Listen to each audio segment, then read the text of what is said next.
The silence that descended upon the imperial palace in the wake of the siege of Terra was not the peace of victory, but the hollow quiet of a Pyrrhic triumph that had cost the Imperium its very soul. Within the deepest vaults of the palace, the Emperor of Mankind lay broken and dying upon the golden throne, his physical form shattered by the final confrontation with Horus aboard the vengeful spirit. The arcane mechanisms of the ancient device, originally designed as a psychic amplifier for the Imperial Webway project, now served as a life support system for the Master of Mankind, binding his essence to the material realm through constant agony. The immediate aftermath of the Emperor's interment created a crisis of governance that threatened to tear apart what remained of the Imperium. For over 2 centuries, the Emperor had been the absolute authority, the final arbiter of all decisions both great and small. His word had been law, his will the driving force behind the Great Crusade's expansion across the galaxy. Now, with his physical form confined to the Golden Throne, and his consciousness locked in an eternal battle against the forces of chaos within the warp, the vast machinery of imperial administration found itself rudderless. The High Lords of Terra, a collection of the most senior imperial officials, scrambled to fill the void left by the Emperor's absence. Malcador the Sigillite, the Emperor's most trusted advisor and the First Lord Commander of the Imperium, had sacrificed himself to maintain the Golden Throne during the Emperor's final battle with Horus. His death removed the one individual who might have provided continuity and stability during this crucial transition period. The remaining High Lords, including representatives from the Adeptus Mechanicus, the Imperial Army, and various administrative bodies, found themselves thrust into roles they had never been intended to fulfill. The power vacuum extended far beyond Terra's administrative chambers. Throughout the Imperium, planetary governors, sector commanders, and other imperial officials struggled to maintain order without clear directives from the throne. Communication networks, already strained by years of civil war, became unreliable as astropathic choirs across the galaxy reported increasing difficulty in maintaining psychic contact. The Emperor's weakened state had a direct impact on the Astronomicon, the psychic beacon that enabled faster-than-light travel throughout the Imperium. Navigation through the warp became increasingly treacherous, further hampering efforts to coordinate the Imperial response to the crisis. The death of Horus Lupercal aboard his flagship had created its own set of complications for both loyalist and traitor forces. The Warmaster's authority structure, built around his personal charisma and the bonds of brotherhood between the Primarchs, collapsed instantly with his demise. The Traitor Legions, already showing signs of internal discord and mutation, found themselves without unified leadership. However, rather than providing immediate relief to the loyalist cause, this development introduced new uncertainties about how the remaining traitor forces would respond to their newfound independence. The Sons of Horus, leaderless and demoralized by their Gene Father's death, began a chaotic retreat from the Sol system. Their withdrawal was neither orderly nor coordinated, with different companies and battalions making their own decisions about where to flee. Some elements of the Legion attempted to rally around surviving captains, while others descended into internecine warfare as they fought over the Legion's remaining resources and the right to claim Horus's legacy. The other traitor legions faced similar challenges. The World Eaters, already consumed by the Butcher's nails and their bloodthirsty nature, fragmented into smaller warbands that began attacking anything in their path, including other traitor forces. The Emperor's children, corrupted by their pursuit of perfection and excess, retreated into the depths of their ships to indulge in increasingly depraved rituals. The Death Guard, their ranks already beginning to show signs of the plagues that would later define them, withdrew in sullen silence, their loyalty to Mortarion superseding any allegiance they might have felt to the Warmaster's cause. For the Loyalist legions, the immediate aftermath of the siege brought its own devastating revelations. The casualty reports that filtered in from across the Sol system painted a picture of losses so catastrophic that they threatened the very existence of several legions. The Imperial Fists, who had borne the brunt of the siege's defensive operations, reported losses exceeding 60% of their pre-war strength. Entire companies had been wiped out during the fighting in the palace's outer defenses, and many of the survivors bore wounds that would never fully heal. The Blood Angels had suffered perhaps the most psychologically damaging losses. The death of their Primarch Sanguinius at the hands of Horus had triggered a phenomenon that would later be known as the Black Rage, a berserker fury that consumed many of the Legion's warriors. Those battle brothers who had been present during Sanguinius's final moments reported shared visions of their Primarch's death, experiencing his agony and rage as if it were their own. The Legion's librarians worked desperately to understand and contain this new affliction, but their efforts met with limited success. The White Scars, who had arrived late to the siege after their harrowing journey through the warp, found their numbers severely depleted by the fighting in the palace's outer reaches. The Khan's warriors had fought with their characteristic speed and ferocity, but the grinding nature of siege warfare had taken a heavy toll on a legion accustomed to mobile warfare. Many of their jet bikes and land speeders lay destroyed in the rubble of the palace's defensive positions, and the survivors faced the grim prospect of rebuilding their entire tactical doctrine. The Ultramarines, despite their reputation for organization and efficiency, faced their own challenges in the aftermath of the siege.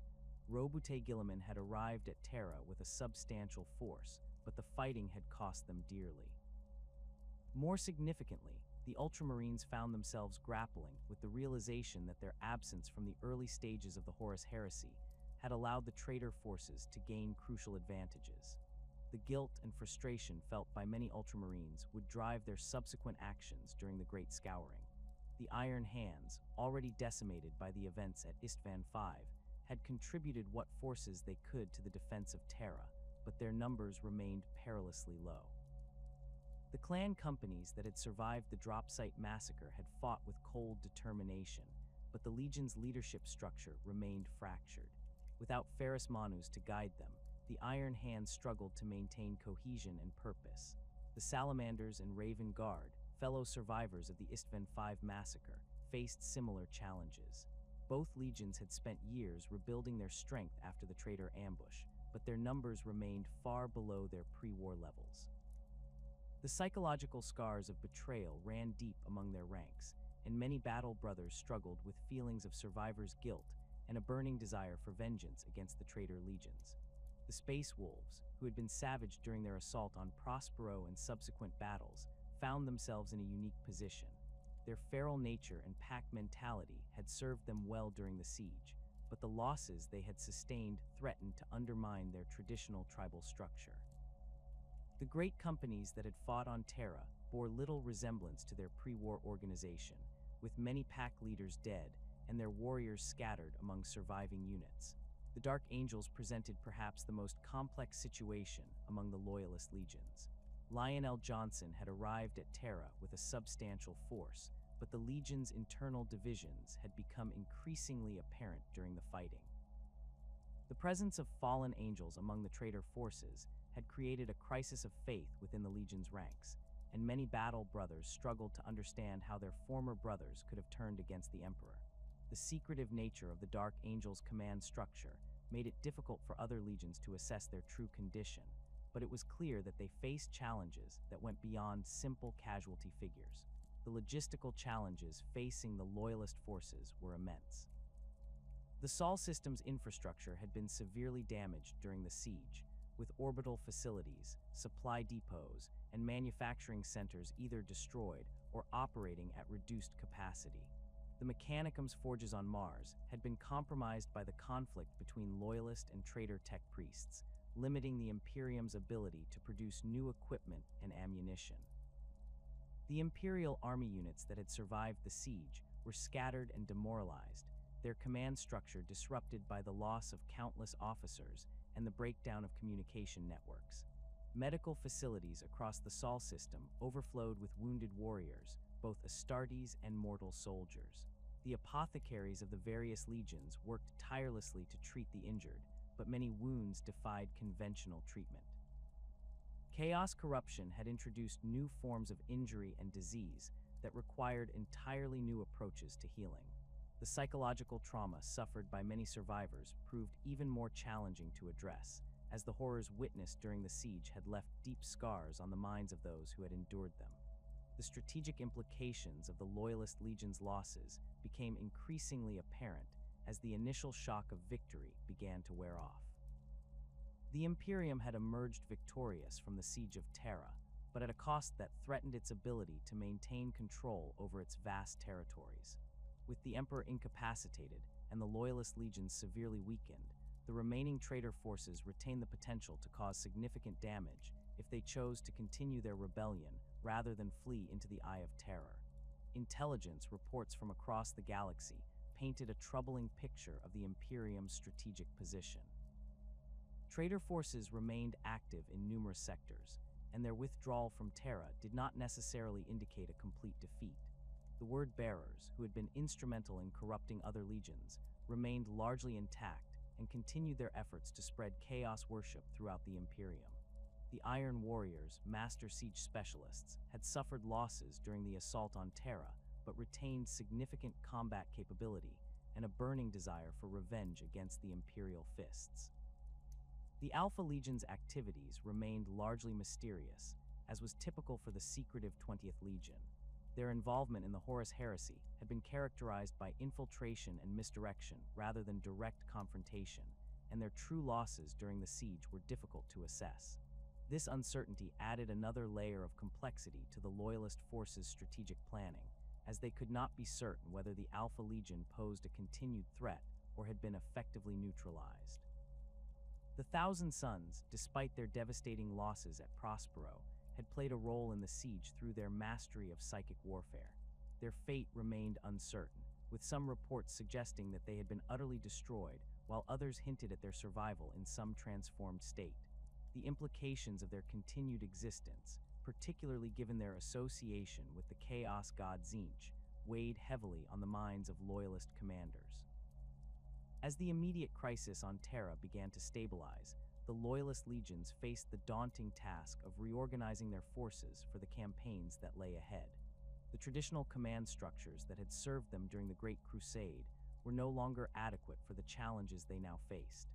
The loss of so many experienced officers and the integration of survivors from decimated units required new approaches to leadership and organization. The question of how to pursue the fleeing traitor forces became a source of heated debate among the surviving Primarchs and senior commanders. Some argued for immediate pursuit, seeking to capitalize on the traitors' disarray and prevent them from regrouping in the Eye of Terror. Others advocated for a more cautious approach, emphasizing the need to rebuild the loyalist forces and secure the Imperium's core territories before embarking on offensive operations. The political ramifications of the siege's conclusion extended far beyond military considerations. The Emperor's interment upon the Golden Throne had fundamentally altered the nature of imperial governance, creating a power structure that would define the Imperium for millennia to come. The High Lords of Terra found themselves wielding authority that had previously been reserved for the Emperor alone, but they lacked the divine mandate and absolute power that had made his rule unquestionable. The transformation of Roboute Guilliman from Legion Commander to de facto leader of the Great Scouring emerged not through formal appointment, but through practical necessity and his unparalleled organizational capabilities. In the chaotic weeks following the Emperor's interment upon the Golden Throne, the surviving Primarchs and senior commanders found themselves grappling with the monumental task of coordinating a galaxy-wide response to the fleeing traitor forces. While the High Lords of Terra struggled to establish their authority over civilian governance, the military aspects of the crisis required immediate attention from those who understood the complexities of trans-galactic warfare. Guilliman's emergence as the coordinating authority stemmed from several factors that distinguished him from his surviving brothers. The Ultramarines Primarch had arrived at Terra with not only substantial military forces, but also an intact command structure that had proven its effectiveness during the Shadow Crusade and subsequent campaigns. His theoretical and practical knowledge of logistics, combined with his experience in governing the 500 worlds of Ultramar, provided him with a unique understanding of the challenges involved in coordinating multiple Legion forces across vast distances. Unlike some of his brothers who excelled in specific aspects of warfare, Guilliman possessed the comprehensive skill set necessary to orchestrate the complex military operations that lay ahead. The establishment of Guilliman's coordinating role began with informal consultations among the surviving Primarchs and senior commanders present on Terra. The Lion, despite his tactical brilliance and the Dark Angel's substantial remaining strength, had demonstrated a tendency towards secretive operations that made him less suitable for the transparent coordination required. Rogel Dorn, though respected for his defensive expertise and the Imperial Fist's heroic stand during the siege, was deeply affected by the losses his legion had sustained and the psychological burden of having failed to prevent the Emperor's near death. The Khan, ever the free spirit, showed little interest in the administrative aspects of large-scale coordination, preferring to focus on the immediate tactical challenges facing his depleted White Scars. Guilliman's approach to establishing his authority was characteristically methodical and diplomatic. Rather than asserting dominance through force or political maneuvering, he began by offering practical solutions to the immediate problems facing the loyalist forces. His first major initiative involved the creation of a comprehensive assessment of loyalist strength across all theaters of operation. This undertaking required the establishment of secure communication networks, the standardization of reporting procedures, and the development of new protocols for inter-legion cooperation. The muster of surviving loyalist forces revealed the true extent of the devastation wrought by the Horus Heresy. The Imperial Fists, despite their reputation for stoic endurance, had been reduced to approximately 38% of their pre-war strength. The survivors bore the physical and psychological scars of the siege, with many battle brothers requiring extensive medical treatment and psychological counseling. The Legion's command structure had been severely disrupted, with numerous captains and senior officers among the casualties. The loss of experienced leadership created gaps that would take decades to fill, forcing the promotion of younger warriors who lacked the seasoned judgment of their predecessors. The Ultramarines, despite their substantial numbers, had suffered significant losses during their journey to Terra and the subsequent fighting. Their casualties were particularly concentrated among the veteran companies that had borne the brunt of the combat operations. The Legion's strength stood at approximately 62% of pre-war levels, but this figure masked the disproportionate losses among experienced sergeants and officers. The surviving Ultramarines faced the challenge of integrating new recruits while maintaining their traditional standards of discipline and tactical excellence. The Dark Angels presented a complex picture that defied simple numerical assessment. While their overall casualties were moderate compared to some other legions, the psychological impact of discovering fallen angels among the traitor forces had created deep divisions within their ranks. The Legion's strength was estimated at 55% of pre-war levels, but significant numbers of battle brothers had been reassigned to specialized units tasked with hunting down the fallen. This internal mission would consume increasing amounts of the Legion's resources and attention, limiting their availability for broader Imperial operations. The Blood Angels faced perhaps the most challenging situation among the surviving legions. Their numerical strength had been reduced to approximately 41% of pre-war levels, but the emergence of the Black Rage among their ranks created additional complications. The afflicted battle brothers, consumed by visions of Sanguinius's death and an uncontrollable berserker fury, required constant supervision and specialized handling. The Legion's sanguinary priests worked tirelessly to understand and treat the condition, but their efforts met with limited success. The psychological trauma extended beyond those directly affected, as the entire Legion struggled to cope with the loss of their beloved Primarch and the implications of their genetic curse. The Iron Hands, already devastated by the events at Istvan V, had contributed what forces they could to the defense of Terra, but their numbers remained critically low. The clan companies that had survived the drop site massacre represented only 28% of the Legion's original strength. The absence of Ferrus Manus continued to create leadership challenges, as the Iron Hands' traditional clan structure struggled to adapt to their reduced circumstances. The surviving Iron Fathers attempted to maintain discipline and purpose, but the Legion's effectiveness was severely compromised by their limited numbers and fractured command structure. The Salamanders faced similar challenges, with their strength reduced to approximately 31% of pre-war levels. The Legion's emphasis on craftsmanship and their close ties to the civilian population of Nocturne had created additional complications, as many battle brothers struggled with the desire to return home and protect their families. The Salamander's traditional role as protectors of humanity had been complicated by the revelation that other humans could fall to chaos corruption, creating philosophical challenges that extended beyond simple military considerations. The Raven Guard, despite their expertise in stealth and infiltration, had suffered disproportionate losses during the siege due to the nature of the fighting. Their strength stood at approximately 29% of pre-war levels, with many of their specialized units decimated during reconnaissance and sabotage operations. The Legion's reliance on stealth tactics had proven less effective in the grinding urban warfare that characterized the siege, forcing them to adapt their traditional methods to new circumstances. The Space Wolves presented unique challenges in terms of assessment and integration. Their tribal structure and fierce independence made them difficult to coordinate with other legions, despite their proven effectiveness in combat. The great companies that had fought on Terra bore little resemblance to their pre-war organization, with traditional pack structures disrupted by casualties and the integration of survivors from decimated units.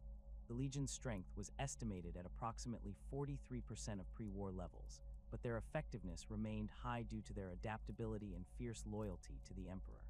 The White Scars, despite their late arrival at Terra, had suffered significant losses during the siege. Their strength stood at approximately 37% of pre-war levels, with many of their specialized vehicles and equipment destroyed during the fighting. The Legion's emphasis on mobility and speed had been compromised by the static nature of siege warfare, forcing them to develop new tactical approaches that differed significantly from their traditional methods.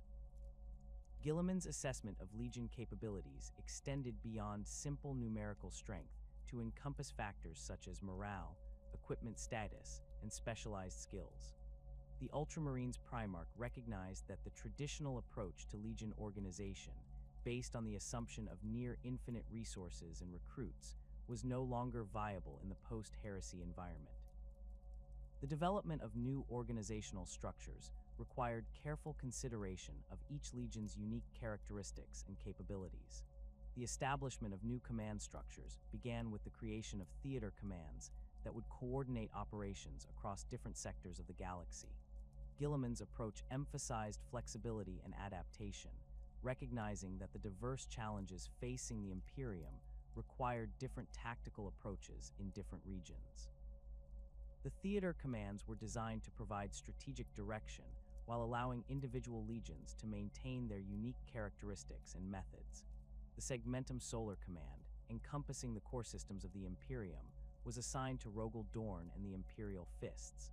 Despite their losses, the 7th Legion's expertise in defensive operations and their intimate knowledge of the Sol system's defenses made them the logical choice for protecting the Imperium's heartland.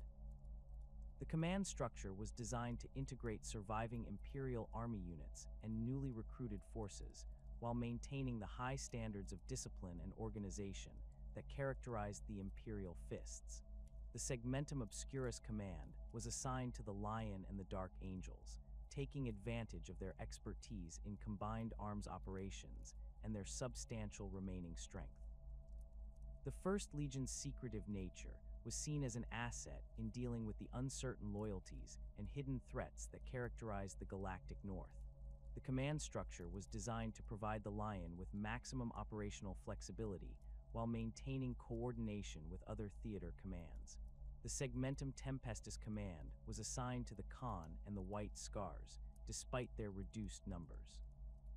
The 5th Legion's expertise in rapid deployment and mobile warfare made them ideal for dealing with the scattered traitor forces and emerging threats throughout the galactic south. The command structure emphasized speed and flexibility, allowing the White Scars to respond quickly to emerging threats while coordinating with other legions as needed. The Segmentum Pacificus Command was assigned to a joint force comprising elements from multiple legions, reflecting the diverse challenges and opportunities present in the Galactic West. The command structure was designed to test new approaches to inter-legion cooperation while providing a training ground for the integration of different tactical doctrines and organizational methods. The delegation of specialized roles within each theater command reflected Guilliman's understanding of the unique capabilities and limitations of each legion. The Blood Angels, despite their numerical losses and the challenges posed by the Black Rage, were assigned specialized assault roles that took advantage of their natural aggression and combat prowess. The Salamanders were tasked with equipment maintenance and logistics support, utilizing their expertise in craftsmanship and their methodical approach to problem solving. The Iron Hands, despite their reduced numbers, were assigned specialized roles in armored warfare and siege operations, taking advantage of their expertise with technology and their methodical approach to combat. The Raven Guard were tasked with reconnaissance and intelligence gathering, utilizing their expertise in stealth and infiltration to provide crucial information about traitor movements and intentions. The integration of surviving Imperial Army units into the new command structures presented additional challenges that required careful consideration. The mortal soldiers who had survived the siege were traumatized and demoralized, requiring extensive retraining and psychological support. The traditional relationship between Astartes and mortal forces had been complicated by the revelation that humans could fall to chaos corruption, creating trust issues that would take time to resolve. The establishment of new supply lines and logistics networks required the reconstruction of much of the Imperium's infrastructure. The Forges of Mars, damaged during the conflict between loyalist and traitor tech priests, operated at reduced capacity and required extensive repairs. The development of new manufacturing centers and supply depots became a priority as the loyalist forces prepared for the long campaigns that lay ahead. The coordination of intelligence gathering and analysis became another crucial aspect of the new command structures. The Alpha Legion's infiltration tactics and the Word-Bearer's corruption efforts had demonstrated the importance of understanding enemy capabilities and intentions. The establishment of new intelligence networks required the integration of different Legion approaches to reconnaissance and surveillance, creating standardized procedures while maintaining the flexibility needed to adapt to changing circumstances. The psychological aspects of command integration proved as challenging as the logistical considerations. The surviving Primarchs and senior commanders carried the weight of their losses and the knowledge that their former brothers had turned against the Emperor. The development of new command relationships required careful attention to personality conflicts and philosophical differences that had been suppressed during the unity of the Great Crusade. The death of Horus Lupercal aboard the Vengeful Spirit had severed the single thread that held the traitor alliance together, transforming what had been a coordinated rebellion into a chaotic exodus of competing factions. The War Master's corpse had barely cooled before the first signs of discord emerged among his former allies, as Legion commanders who had subordinated their ambitions to his vision suddenly found themselves free to pursue their own agendas. The carefully constructed hierarchy that had enabled the Siege of Terra began to collapse within hours of Horus's demise, replaced by a power vacuum that would reshape the traitor forces fundamentally. The Sons of Horus faced the most immediate crisis of leadership, as their entire identity had been built around their Primarch's role as War Master. First Captain Ezekiel Abaddon, who had served as Horus's primary lieutenant throughout the heresy, found himself thrust into a position he had never sought. The Legion's command structure, which had been streamlined to serve Horus's strategic vision, proved inadequate for the challenges of independent operation. Companies that had operated as extensions of the War Masters will suddenly lacked clear direction, with captains making contradictory decisions about retreat routes and objectives. The 16th Legion's withdrawal from the Sol system became a series of running battles between different factions within their own ranks. The Justaran Terminators, elite warriors who had served as Horus's personal guard, claimed authority over the Legion's remaining assets based on their proximity to the fallen Primarch. However, their claims were disputed by company commanders who had led successful operations during the siege and believed their battlefield achievements granted them equal legitimacy. The Sons of Horus fleet, which had been the backbone of the traitor naval forces, fragmented as different ship captains chose to follow different claimants to leadership. The breakdown of communication between Sons of Horus vessels created cascading failures throughout the traitor withdrawal. Ships that had relied on coordinated fleet movements found themselves isolated and vulnerable to loyalist pursuit. The vengeful spirit itself, massive and heavily damaged from the final battle, became a focal point of conflict as different factions attempted to claim control of the vessel. The ship's corridors echoed with the sounds of internecine warfare as former brothers turned their weapons on each other in desperate struggles for dominance. The World Eater's response to Horus's death was characteristically violent and immediate. The 12th Legion had already been fragmenting into smaller warbands throughout the latter stages of the heresy, as the Butcher's nails drove their warriors into increasingly uncontrollable frenzies. The removal of Horus's restraining influence eliminated the last vestiges of Legion cohesion, transforming the World Eaters into a collection of bloodthirsty raiders who attacked anything within reach. Their retreat from Terra became a rampage that claimed loyalist and traitor victims alike, as berserker squads turned on their former allies with the same fury they had displayed against Imperial defenders. Captain Karn, one of the few World Eaters officers who retained some measure of tactical awareness, attempted to rally scattered elements of the Legion around the principle of following Angron's example.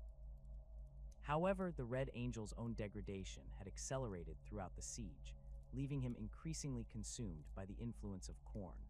The Primarch's sporadic appearances among his sons served more to inflame their bloodlust than to provide coherent leadership, creating a feedback loop of violence that made organized withdrawal impossible. The World Eater's ships became floating charnel houses as their crews succumbed to the same berserker rage that had consumed the Legion's ground forces. Naval battles between World Eaters vessels and other traitor ships erupted throughout the withdrawal, with boarding actions that left entire decks littered with corpses. The 12th Legion's fleet discipline, never particularly strong, collapsed entirely as ship captains followed their own violent impulses rather than any coherent strategic plan. The Emperor's children faced a different but equally destructive form of dissolution. The Third Legion's pursuit of perfection had been corrupted into an obsession with sensation and excess that made coherent military action increasingly difficult. Their withdrawal from Terra became an extended orgy of indulgence, as squads abandoned their posts to pursue increasingly depraved pleasures. The Legion's ships were transformed into floating palaces of excess, where former space marines engaged in rituals that would have been unthinkable during the Great Crusade. Fulgrim's influence over his legion had become increasingly erratic as his transformation into a demon prince progressed. The Primarch's appearances among his sons were sporadic and often counterproductive, as his changed nature inspired more fear than loyalty. The Emperor's children command structure, which had been based on the pursuit of tactical and strategic perfection, proved unable to adapt to their new reality. Officers who had once coordinated complex operations with mathematical precision found themselves unable to maintain focus on military objectives. The Third Legion's retreat became a series of increasingly bizarre episodes as different companies pursued their own interpretations of perfection. Some elements became obsessed with the artistic arrangement of corpses, spending precious time and resources on elaborate displays rather than military objectives. Others focused on the collection of exotic weapons and artifacts, launching raids against both loyalist and traitor forces to acquire items that caught their fancy. The Legion's once proud martial traditions were subsumed beneath layers of corruption that made them increasingly unreliable as military assets. The Death Guard's withdrawal was characterized by sullen determination rather than chaos, but their transformation had already begun to manifest in disturbing ways. The 14th Legion's ranks showed increasing signs of disease and decay, with many warriors developing suppurating wounds that refused to heal. Mortarian's influence over his sons remained strong, but the Primarch himself was undergoing changes that would eventually transform him into a servant of Nurgle. The Legion's traditional stoicism served them well during the retreat, but their growing corruption created new challenges for maintaining unit cohesion. The Death Guard fleet maintained better discipline than many other traitor forces, but their ships were becoming increasingly unsanitary as disease spread through the crews. The Legion's apothecaries, who had once been skilled healers, found themselves unable to treat the new ailments that plagued their brothers. The diseases that affected the Death Guard were not natural infections, but manifestations of chaos corruption that defied conventional medical treatment. The Legion's withdrawal became a race against time as their condition continued to deteriorate. The Iron Warriors' retreat was the most organized among the Traitor Legions, reflecting Perdurabo's emphasis on discipline and systematic planning. The 4th Legion had suffered significant losses during the siege, but their command structure remained intact and their withdrawal was conducted with characteristic efficiency. However, the Legion's unity masked deep-seated resentments and power struggles that would emerge once they reached the relative safety of the Eye of Terror. Perdurabo's bitter rivalry with Rogel Dorn had intensified during the siege, and the Iron Warriors' failure to break the Imperial Palace's defenses had created a sense of frustration that permeated the entire Legion. The Primarchs' increasingly paranoid behavior created tensions within the command structure, as officers struggled to balance their loyalty to Perdurabo with their concerns about his mental state. The Iron Warriors' withdrawal was punctuated by brutal disciplinary actions against warriors who were perceived as insufficiently committed to the Legion's cause. The Word-Bearers' response to Horus's death reflected their unique position among the Traitor Legions. The 17th Legion had been the architects of the heresy, and their commitment to chaos worship provided them with a sense of purpose that transcended loyalty to any individual leader. Lorgar's influence over his sons remained strong, and the Legion's withdrawal was conducted with the same methodical approach they had applied to spreading corruption throughout the galaxy. The Word-Bearers' fleet became a mobile center of chaos worship, with ships' chapels converted into temples dedicated to the Dark Gods. The Legion's chaplains, now calling themselves Dark Apostles, worked to maintain morale and unity through religious fervor rather than military discipline. The 17th Legion's withdrawal was characterized by attempts to establish new centers of chaos worship along their route, as they sought to continue their mission of corrupting the Imperium even in defeat. The Thousand Suns situation was complicated by the extensive changes they had undergone following the burning of Prospero. The 15th Legion's survivors had been transformed by their association with Tzeentch, and many warriors had been reduced to empty suits of armor animated by psychic energy. Magnus, the Red Zone transformation into a demon prince, had created additional complications, as his presence was both a source of strength and a reminder of the Legion's fall from grace. The Thousand Suns' withdrawal was marked by strange psychic phenomena that affected both their own forces and nearby vessels. The Legion's sorcerers attempted to use their powers to facilitate the retreat, but their magic was unpredictable and often counterproductive.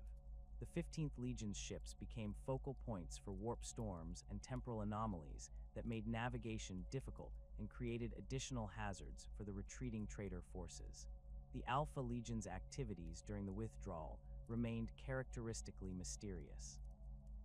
The 20th Legion had operated primarily through infiltration and misdirection throughout the heresy, and their response to Horus's death was equally subtle. Rather than engaging in open retreat, Alpha Legion operatives appeared to be implementing contingency plans that had been prepared well in advance. Their activities created confusion and uncertainty among both loyalist and traitor forces, as it became impossible to determine their true objectives or loyalties. The Night Lord's withdrawal was marked by the same terror tactics that had characterized their operations throughout the heresy. The 8th Legion had never been fully committed to Horus's cause, and their response to his death was pragmatic rather than emotional. Conrad Kerr's influence over his sons remained strong despite his increasingly erratic behavior, and the Legion's withdrawal was conducted with the same brutal efficiency they had displayed throughout the war. The strategic implications of the traitor withdrawal extended far beyond the immediate military situation. The collapse of the War Master's alliance system had eliminated the primary threat to the Imperium's survival, but it had also created new challenges for the loyalist forces. The fragmentation of the Traitor Legions meant that tracking and pursuing them would require different approaches for each faction, as their diverse motivations and capabilities demanded tailored responses. The Loyalist pursuit forces found themselves facing an enemy that no longer operated according to predictable patterns. The unified command structure that had enabled the Siege of Terra had been replaced by a collection of independent factions with different objectives and methods. Some traitor forces sought to reach the Eye of Terror as quickly as possible, while others appeared to be establishing new bases of operation in Imperial territory. The diversity of traitor responses created a complex strategic environment that challenged traditional military planning. The breakdown of communication between traitor factions created opportunities for loyalist forces to exploit divisions within their ranks. Intelligence reports indicated that some traitor forces were actively fighting each other, creating situations where loyalist intervention could potentially eliminate multiple threats simultaneously. However, the unpredictable nature of these conflicts made it difficult to plan effective interventions, as the tactical situation could change rapidly based on the whims of corrupted commanders. The pursuit of the retreating traitor forces was complicated by the need to maintain security in the Imperium's core territories. The Loyalist legions, already depleted by the siege, faced the challenge of simultaneously pursuing fleeing enemies and protecting vital installations from potential raids or infiltration attempts. The strategic balance between offensive and defensive operations would become a defining characteristic of the Great Scouring, as Loyalist commanders struggled to allocate their limited resources effectively. The Iron Warriors' withdrawal from the Sol system had been conducted with the methodical precision that characterized all of Perdurabo's military operations, but beneath the surface of their orderly retreat lay a seething cauldron of resentment and wounded pride. The Fourth Legion's failure to breach the Imperial Palace's defenses had struck at the very core of their identity as the Imperium's premier siege specialists. For decades, they had been the Emperor's chosen instrument for breaking the most formidable fortifications, reducing seemingly impregnable strongholds to rubble through a combination of superior engineering, relentless bombardment, and calculated brutality. Their inability to overcome Rogel Dorn's defensive preparations represented more than a tactical defeat. It was a fundamental challenge to their sense of purpose and superiority. Perdurabo's reaction to this failure manifested in increasingly erratic behavior that alarmed even his most loyal subordinates. The Primarch had always been prone to fits of rage and periods of brooding introspection, but his conduct during the withdrawal showed signs of deeper psychological fractures. He spent hours studying holographic displays of the Imperial Palace's defenses, obsessively analyzing every detail of the siege operations in search of the flaws that had led to their defeat. His quarters aboard the Iron Blood became a shrine to tactical failure, with walls covered in architectural diagrams, casualty reports, and intercepted Imperial communications that detailed the 7th Legion's defensive preparations. The Iron Warriors' fleet had maintained better cohesion than most other traitor forces during the chaotic retreat, but internal tensions were beginning to surface as the immediate crisis passed. Grand Battalion commanders who had led successful operations during the siege found themselves subjected to increasingly harsh criticism from their Primarch, who seemed determined to assign blame for the Legion's failure to anyone but himself.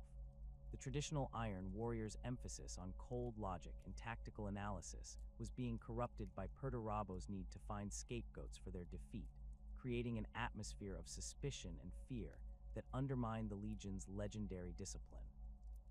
The decision to establish a defensive position on Sebastus IV emerged from Perdurabo's obsessive analysis of the siege's failures, and his determination to prove that the Iron Warriors remained the galaxy's supreme masters of fortification warfare. The planet, located in the Sebastus system approximately 300 light-years from Terra, offered the ideal combination of strategic location and defensive potential that the Primarch required for his grand design. Sebastus IV was a harsh, mountainous world with limited natural resources, but extensive mineral deposits that could support large-scale construction projects. Its position along several major shipping routes made it a natural choke point that would force any pursuing Imperial forces to confront the Iron Warriors directly rather than bypassing their position. The planet's geography provided numerous advantages for defensive operations. The northern continent was dominated by a vast mountain range known as the Eternal Peaks, whose jagged summits and deep valleys offered natural defensive positions that could be enhanced through engineering. The southern regions consisted of rolling plains broken by rocky outcroppings and ancient riverbeds that could be transformed into killing fields through careful preparation. The planet's 3 moons provided additional opportunities for orbital defenses, while the asteroid belt in the outer system offered raw materials for construction and potential sites for early warning stations. Perdurabo's vision for Sebastus IV went far beyond the construction of a simple defensive position. The Primarch envisioned a fortress complex that would surpass even the Imperial Palace in its sophistication and defensive capabilities, a monument to Iron Warriors' engineering that would demonstrate their superiority over Rogaldorn's creations. The project would serve multiple purposes. It would provide a secure base of operations for the Legion's continued existence. It would attract Imperial attention and force a confrontation on favorable terms. And most importantly, it would prove that the Iron Warriors could construct defenses that were truly impregnable. The fortress complex that began to take shape on Sebastus IV represented the culmination of millennia of Iron Warriors' engineering expertise.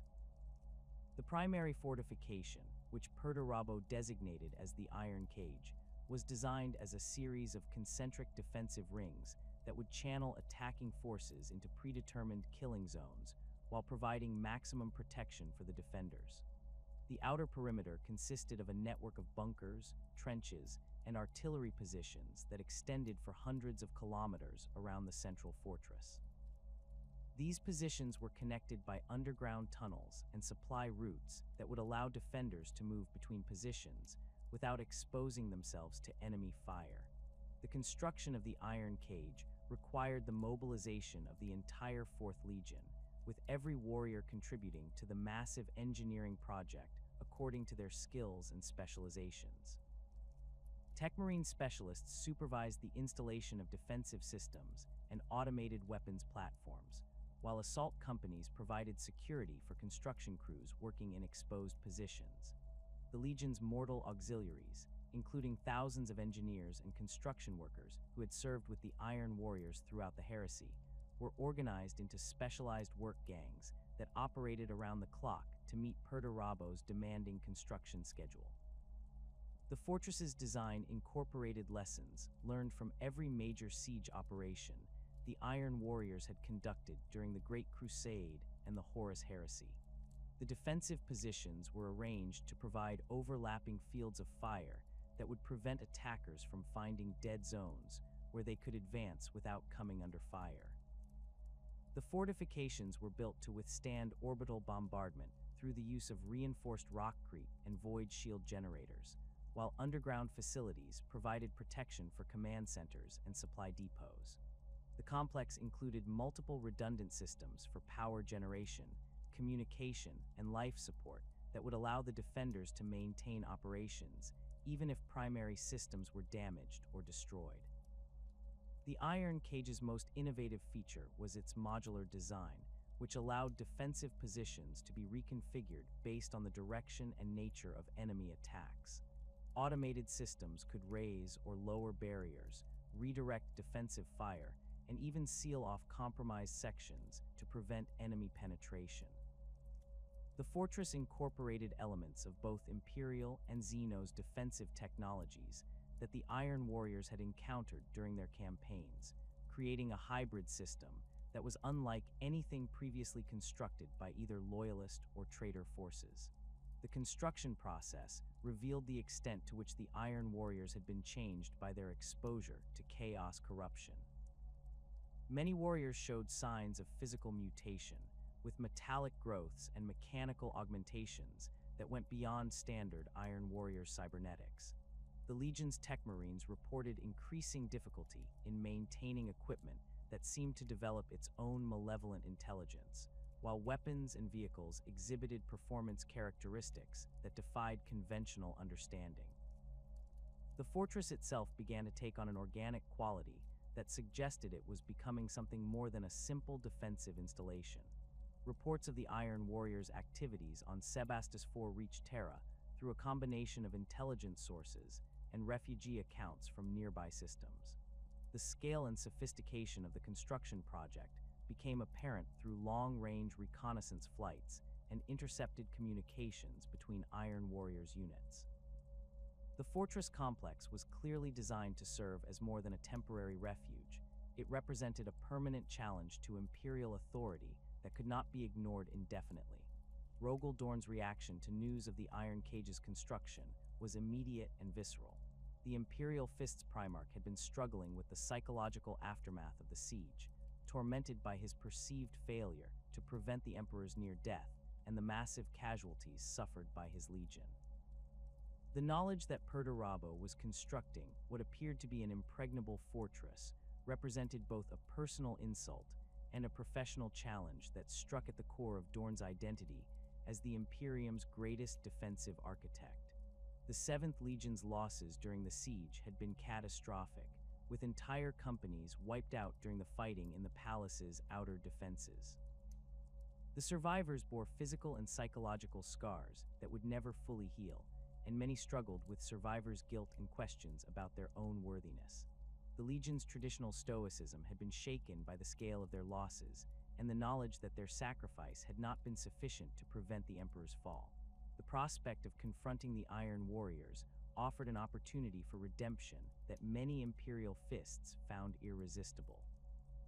Dorn's obsession with the Iron Cage manifested in increasingly erratic behavior that alarmed his subordinates and fellow Primarchs.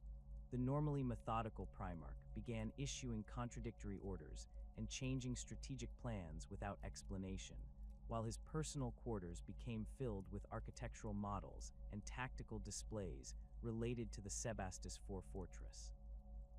His interactions with other Legion commanders became strained as he rejected offers of assistance and insisted that the Imperial Fists alone were capable of reducing Perturabo's stronghold.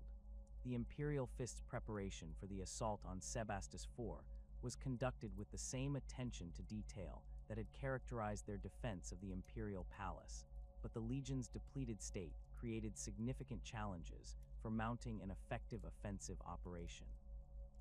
The survivors of the siege were organized into new companies that bore little resemblance to their pre-war structure, with experienced sergeants commanding squads of recently promoted battle brothers and newly recruited initiates.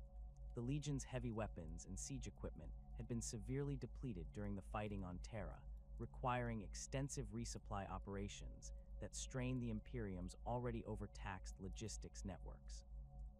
The strategic situation surrounding Sebastus IV was complicated by the presence of other traitor forces in the region and the need to maintain security along the withdrawal routes from Terra.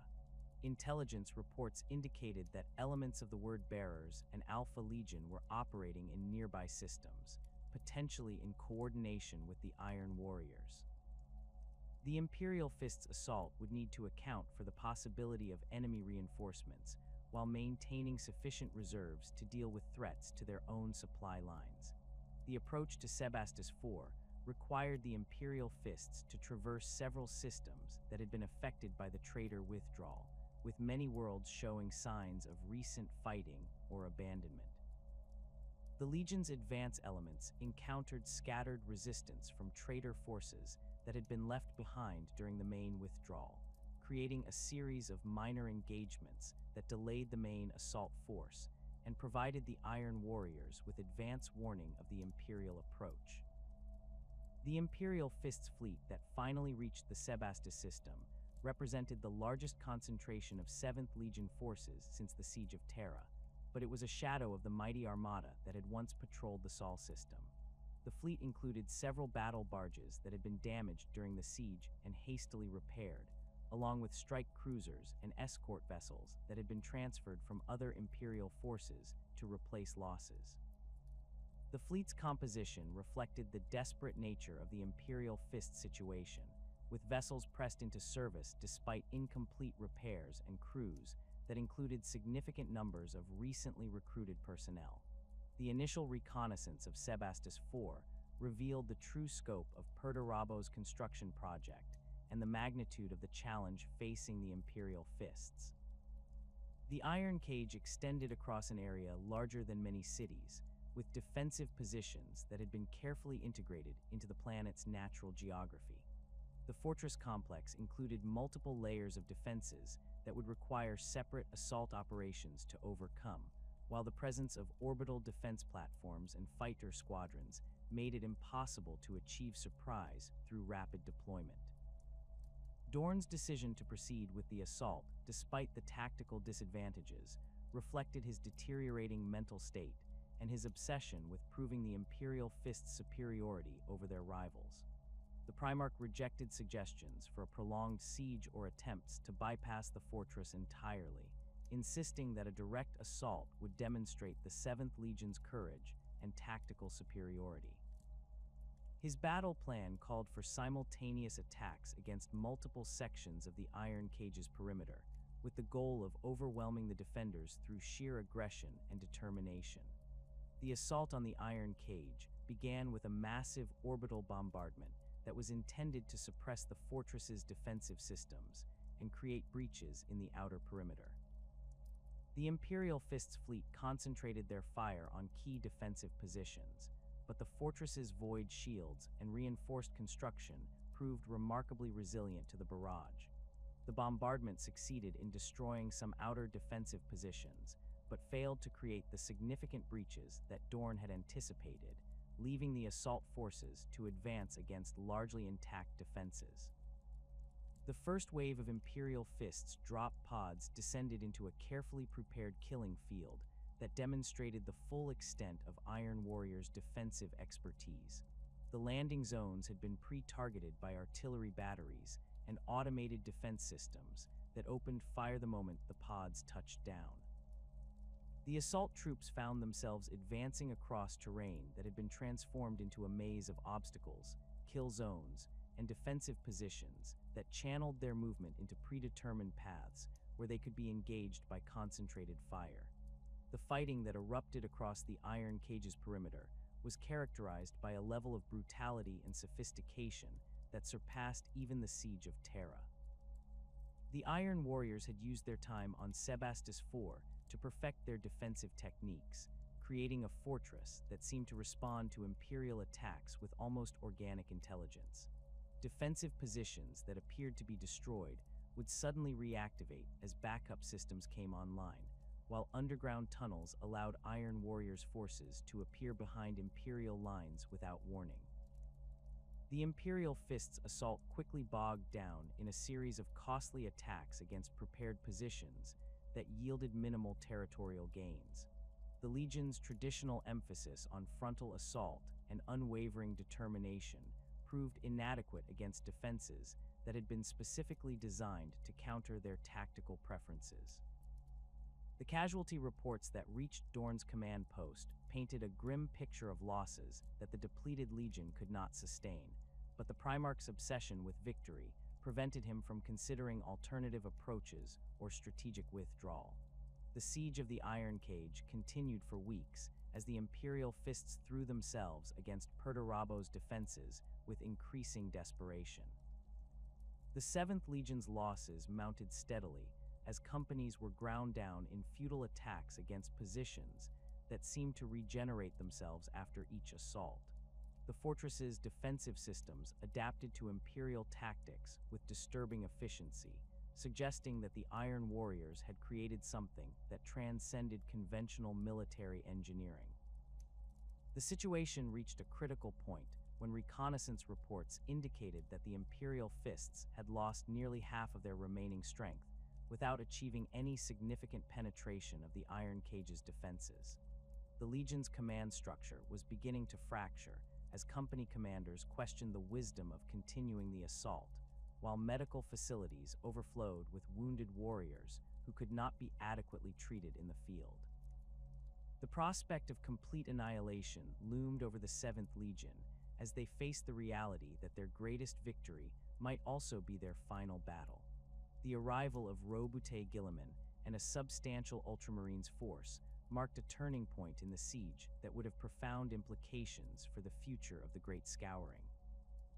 The Ultramarines Primarch had been monitoring the situation at Sebastus IV with growing concern, recognizing that the Imperial Fist's destruction would represent a catastrophic loss for the loyalist cause. His decision to intervene reflected both strategic necessity and a growing understanding that the post-heresy Imperium would require new approaches to inter-legion cooperation and coordination. The pursuit of the Emperor's children across the galaxy presented loyalist forces with challenges that transcended conventional military operations. Unlike other traitor legions whose retreat patterns could be predicted through strategic analysis, the Third Legion's descent into Slaaneshi corruption had fundamentally altered their behavior in ways that defied rational understanding. Where the Iron Warriors maintained their disciplined withdrawal and the World Eaters left obvious trails of destruction, the Emperor's children moved through Imperial space like a plague of sensation seekers, their path marked by atrocities so bizarre and excessive that even experienced Imperial commanders struggled to comprehend their motivations. The transformation of the Third Legion had accelerated dramatically following their exposure to the Lair Blade and subsequent corruption by the Chaos god Slaanesh. What had begun as a pursuit of martial perfection had devolved into an obsession with experiencing every possible sensation, regardless of its source or consequences. The Legion's former discipline and tactical acumen had been replaced by an unpredictable hunger for new experiences that made their movements erratic and their objectives incomprehensible to conventional military thinking. Their ships had become floating laboratories of excess, where former Space Marines conducted experiments in sensation that would have been unthinkable during the Great Crusade. The first major engagement with fleeing Emperor's children forces occurred in the Proxima Centauri system, where elements of the Third Legion had established a temporary base on the industrial world of Proxima Tertius. The planet's massive manufacturing complexes and civilian population had provided the perfect environment for the Emperor's children to indulge their newfound appetites for sensation and corruption. Loyalist forces arriving in the system found a world transformed beyond recognition, with factory districts converted into vast amphitheaters where unspeakable performances took place before audiences of enslaved workers. The Imperial Fist's strike force that responded to distress calls from Proxima Tertius discovered that the Emperor's children had been using the planet's industrial infrastructure to create increasingly elaborate torture devices and sensory enhancement equipment. The factories that had once produced weapons and vehicles for the Imperial war effort had been converted into workshops where corrupted Techmarines crafted instruments of pain and pleasure, with the same attention to detail they had once applied to bolter maintenance. The civilian population had been subjected to experiments that tested the limits of human endurance and sensation, with survivors displaying physical and psychological trauma that defied medical understanding. The battle for Proxima Tertius revealed the extent to which the Emperor's children had been changed by their corruption. The Third Legion warriors who engaged the Imperial Fists bore little resemblance to the disciplined Space Marines they had once been. Their armor had been modified with additional sensory equipment and decorative elements that served no tactical purpose, but enhanced their ability to experience combat as a form of art. Many warriors had undergone surgical modifications that heightened their sensitivity to pain and pleasure, making them more dangerous in close combat, but also more unpredictable in their behavior. The Emperor's children's tactical approach during the engagement demonstrated their complete departure from conventional Space Marine doctrine. Rather than establishing defensive positions or attempting to achieve strategic objectives, they seemed more interested in creating spectacular displays of violence that would provide maximum sensory stimulation. Their attacks were characterized by excessive brutality and theatrical elements that served no military purpose, but satisfied their corrupted desires for new experiences. The Third Legion warriors fought with weapons that had been modified to cause maximum pain rather than efficient kills, prolonging engagements for their own perverse enjoyment. The Loyalist forces found themselves psychologically unprepared for the type of warfare the Emperor's children had embraced. The Imperial Fists, trained to expect disciplined opponents who followed recognizable tactical patterns, struggled to adapt to enemies who seemed to prioritize sensation over survival. The sight of former battle brothers who had mutilated themselves and their equipment in pursuit of new experiences created a profound sense of revulsion and confusion among the loyalist ranks. Many Imperial fists reported difficulty maintaining focus during combat as they witnessed atrocities that challenged their understanding of what Space Marines could become. The Emperor's Children's withdrawal from Proxima Tertius followed no recognizable pattern, with different companies and squads departing at different times and in different directions based on their individual desires rather than any coordinated plan.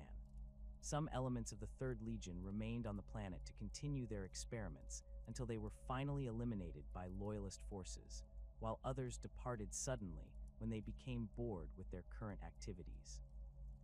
The lack of coordination made it impossible for loyalist commanders to predict their movements or intercept their retreat routes.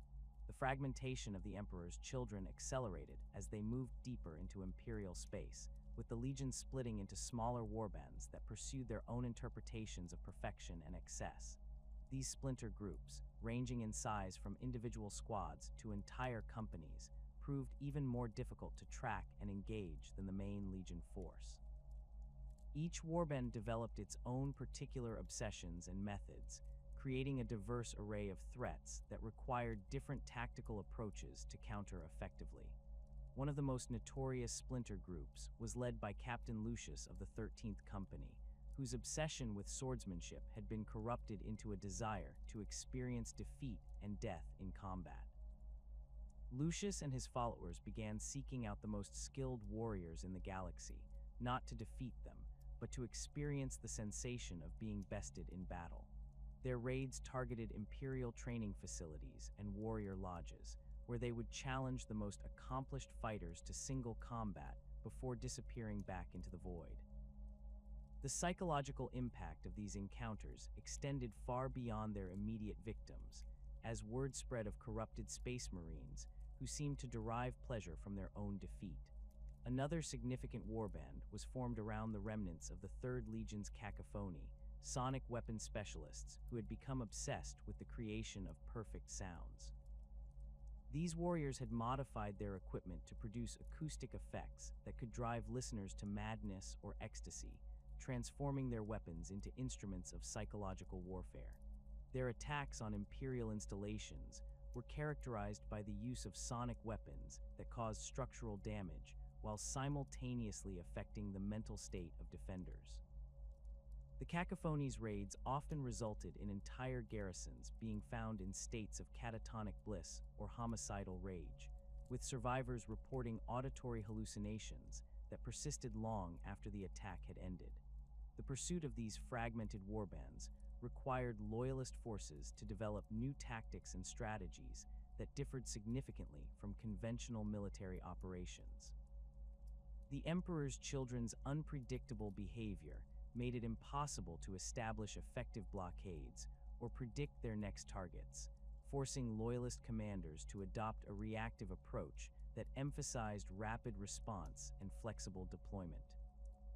The need to protect civilian populations from the Third Legion's depredations also complicated military planning, as traditional strategies that accepted collateral damage were inappropriate when dealing with enemies who actively sought to corrupt and torture non-combatants.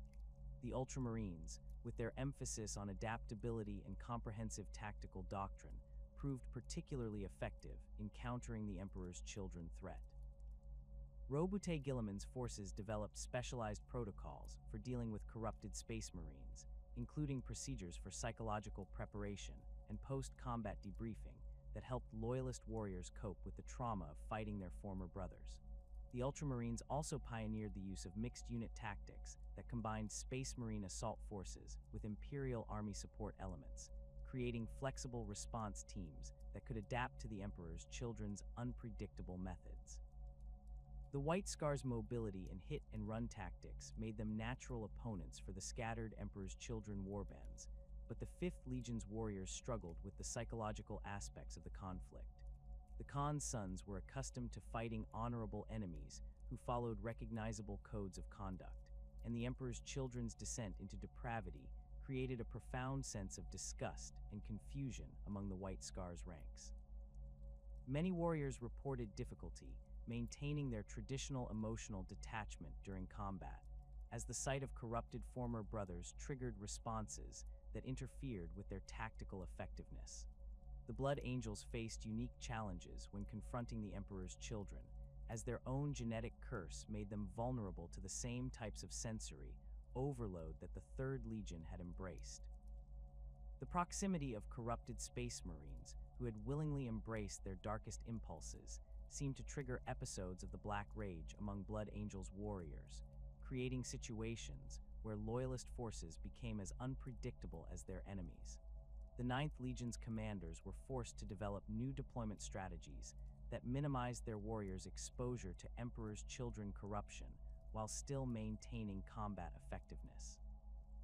The tracking of Emperor's Children movements was complicated by their tendency to modify their ships and equipment in ways that made them difficult to identify through conventional means.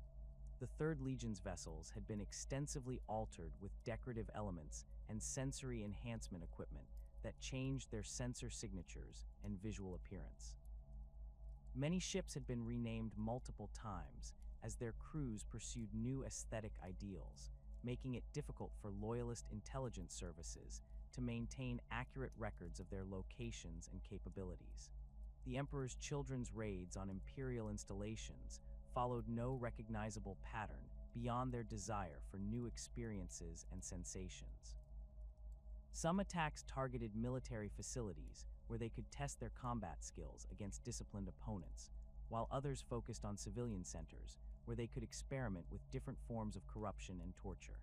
The Third Legion's interest in artistic and cultural artifacts led to raids on museums and libraries, where they would steal items that appealed to their corrupted aesthetic sensibilities or destroy works that failed to meet their standards of perfection.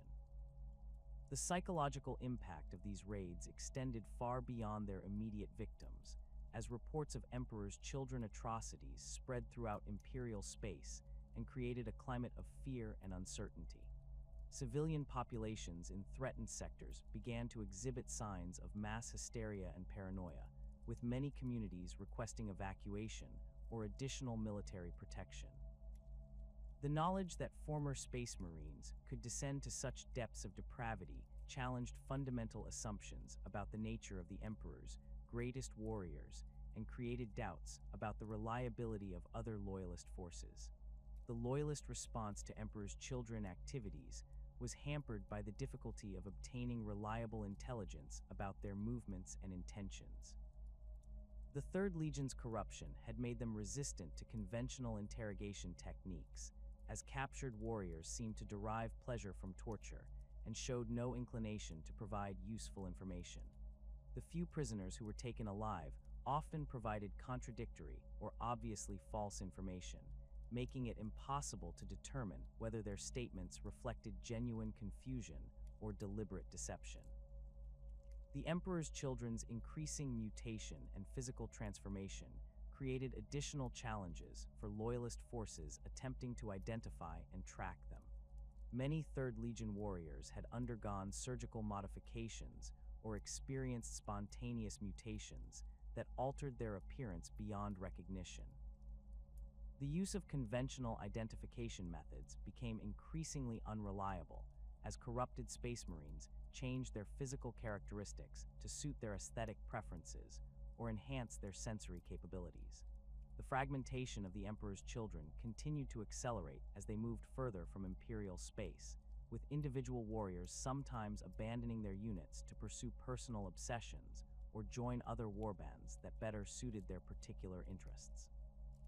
This constant flux made it impossible for loyalist intelligence services to maintain accurate assessments of Third Legion strength or organization, as units that had been tracked and identified could dissolve and reform in entirely different configurations without warning. The pursuit of Fulgrim himself proved to be the most challenging aspect of the hunt for the Emperor's Children. The Primarch's transformation into a demon prince had made him increasingly detached from his legion's activities, with his appearances among his sons becoming sporadic and unpredictable.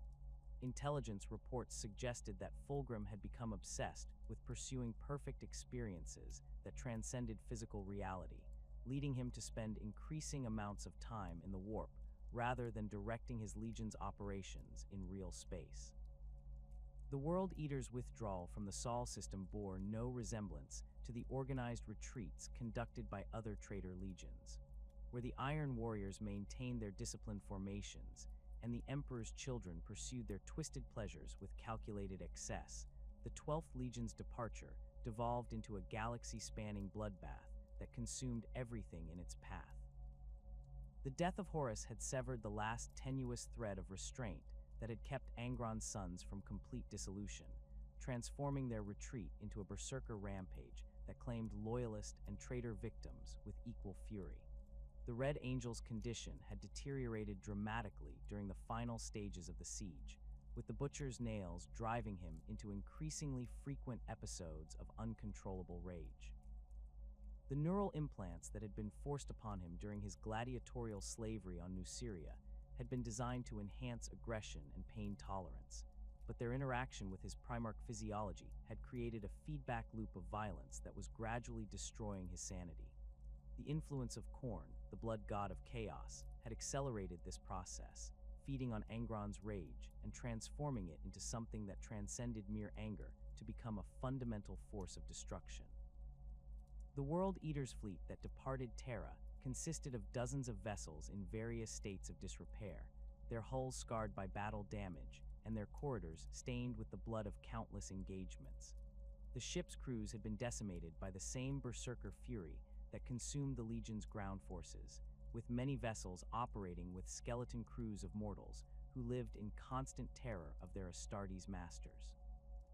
The fleet's organization had collapsed entirely, with individual ship captains making their own decisions about destinations and targets based on their desire for combat rather than any coherent strategic plan. The first major engagement involving the fleeing World Eaters occurred in the Genna system, where elements of the 12th Legion encountered a loyalist patrol consisting of Imperial Fists and White Scars vessels. The battle began when World Eaters' ships opened fire without warning or attempt at communication, their crews driven by an insatiable hunger for violence that overrode all other considerations. The engagement that followed demonstrated the extent to which the 12th Legion had abandoned conventional naval tactics in favor of brutal boarding actions and ramming attacks that maximized close combat opportunities. The World Eaters' boarding parties that assaulted the Loyalist vessels fought with a ferocity that shocked even experienced Imperial warriors. The 12th Legion's assault troops had modified their weapons and armor to enhance their capacity for melee combat, with many warriors wielding chain axes and chainswords that had been ritually blessed in the blood of their enemies. Their attacks were characterized by complete disregard for tactical objectives or self-preservation, with World Eaters warriors continuing to fight even after sustaining wounds that would have incapacitated normal Space Marines. The Loyalist defenders found themselves facing enemies who seemed to derive strength from their own injuries, with wounded World Eaters becoming even more aggressive and unpredictable as their pain receptors were overwhelmed by the Butcher's nails. The sight of former battle brothers who had mutilated themselves in pursuit of greater combat effectiveness created a profound psychological impact on the Imperial forces, who struggled to comprehend how Space Marines could willingly embrace such degradation. The boarding actions became prolonged slaughters that continued until one side was completely annihilated, with no quarter given or expected by either combatant. The fragmentation of the World Eaters accelerated as they moved deeper into Imperial space, with the Legion splitting into smaller warbands that operated independently of any central command structure. These splinter groups, ranging in size from individual squads to entire companies, were united only by their shared addiction to violence and their worship of Khorne. Each warband developed its own particular methods and preferences for combat, creating a diverse array of threats that shared the common characteristic of extreme aggression and unpredictability. Captain Karn, one of the few World Eaters officers who retained some measure of tactical awareness, attempted to rally scattered elements of the Legion around the principle of following Angron's example. However, the Primarch's increasingly erratic behavior made coherent leadership impossible, as his appearances among his sons served more to inflame their bloodlust than to provide strategic direction. Karn's efforts to maintain some semblance of Legion unity were complicated by his own gradual succumbing to the influence of the Butcher's nails, which made sustained concentration on complex planning increasingly difficult. The World Eater's path through Imperial space was marked by a series of increasingly brutal raids that targeted both military installations and civilian populations. The 12th Legion's hunger for combat led them to attack any target that promised resistance, regardless of its strategic value or the tactical situation. Their raids on Imperial army garrisons became exercises in pure slaughter, with World Eater's warriors competing to see who could claim the most skulls for their growing collections. The Legion's former emphasis on tactical efficiency had been replaced by a crude point system that measured success solely in terms of enemies killed and blood spilled. The difficulty of containing the World Eaters was compounded by their complete abandonment of conventional military logistics and supply systems. The 12th Legion's warbands had learned to sustain themselves through constant raiding and scavenging, taking what they needed from defeated enemies and abandoning damaged equipment rather than attempting repairs. This approach made them highly mobile and difficult to track, as they left no fixed bases or supply lines that could be targeted by loyalist forces. Their ships became mobile fortresses that could operate independently for extended periods, sustained by the spoils of their raids and the fanatical devotion of their crews. The loyalist response to World Eater's activities was hampered by the unpredictable nature of their attacks and the extreme violence they employed. Traditional military strategies that relied on predicting enemy movements and establishing defensive positions proved ineffective against opponents who seemed to choose their targets randomly and fought with complete disregard for their own survival. The 12th Legion's willingness to accept massive casualties in pursuit of minor tactical gains made it impossible to establish effective deterrence or defensive measures. The White Scars, with their emphasis on mobility and rapid response, proved particularly effective in countering isolated World Eaters' warbands, but even they struggled with the psychological aspects of fighting enemies who seemed to welcome death in combat. The Khan's warriors were accustomed to opponents who fought to achieve specific objectives, and the World Eaters' apparent desire for mutual annihilation created tactical situations that defied conventional understanding. Many White Scars reported difficulty maintaining their traditional emotional detachment during engagements, as the sight of former brothers who had embraced madness triggered responses that interfered with their combat effectiveness. The Blood Angels faced unique challenges when confronting World Eaters' forces, as their own genetic curse made them vulnerable to the same type of berserker rage that had consumed the 12th Legion. The proximity of corrupted space marines who had willingly embraced their violent impulses seemed to trigger episodes of the Black Rage among Blood Angels' warriors, creating situations where loyalist forces became as unpredictable as their enemies. The 9th Legion's commanders were forced to develop new deployment strategies that minimized their warriors' exposure to World Eaters' influence while still maintaining combat effectiveness. The Iron Hand's methodical approach to warfare proved surprisingly effective against World Eaters' tactics, as their emphasis on overwhelming firepower and mechanical precision allowed them to engage the 12th Legion at ranges where Berserker Fury provided no advantage. The 10th Legion's warriors had been psychologically prepared for the horrors of combat through their own experiences with cybernetic augmentation and the loss of their Primarch, making them less susceptible to the psychological warfare that the World Eaters employed. However, the Iron Hand's limited numbers meant that they could only engage small World Eaters' warbands, leaving larger groups to continue their rampage unchecked. The World Eaters' increasing mutation and physical transformation created additional challenges for loyalist forces attempting to identify and track them. Many 12th Legion warriors had undergone spontaneous mutations that enhanced their combat capabilities while making them increasingly inhuman in appearance. The butcher's nails had begun to merge with their nervous systems in ways that defied medical understanding, creating hybrid organic-mechanical entities that seemed to exist solely for the purpose of violence. The sight of these transformed warriors created profound psychological trauma among loyalist forces, who struggled to accept that their former brothers had become something that barely qualified as human.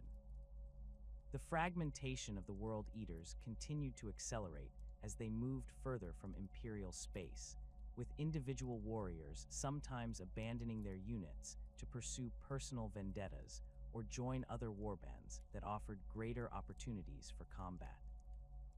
This constant flux made it impossible for Loyalist intelligence services to maintain accurate assessments of 12th Legion strength or organization, as units that had been tracked and identified could dissolve and reform in entirely different configurations without warning.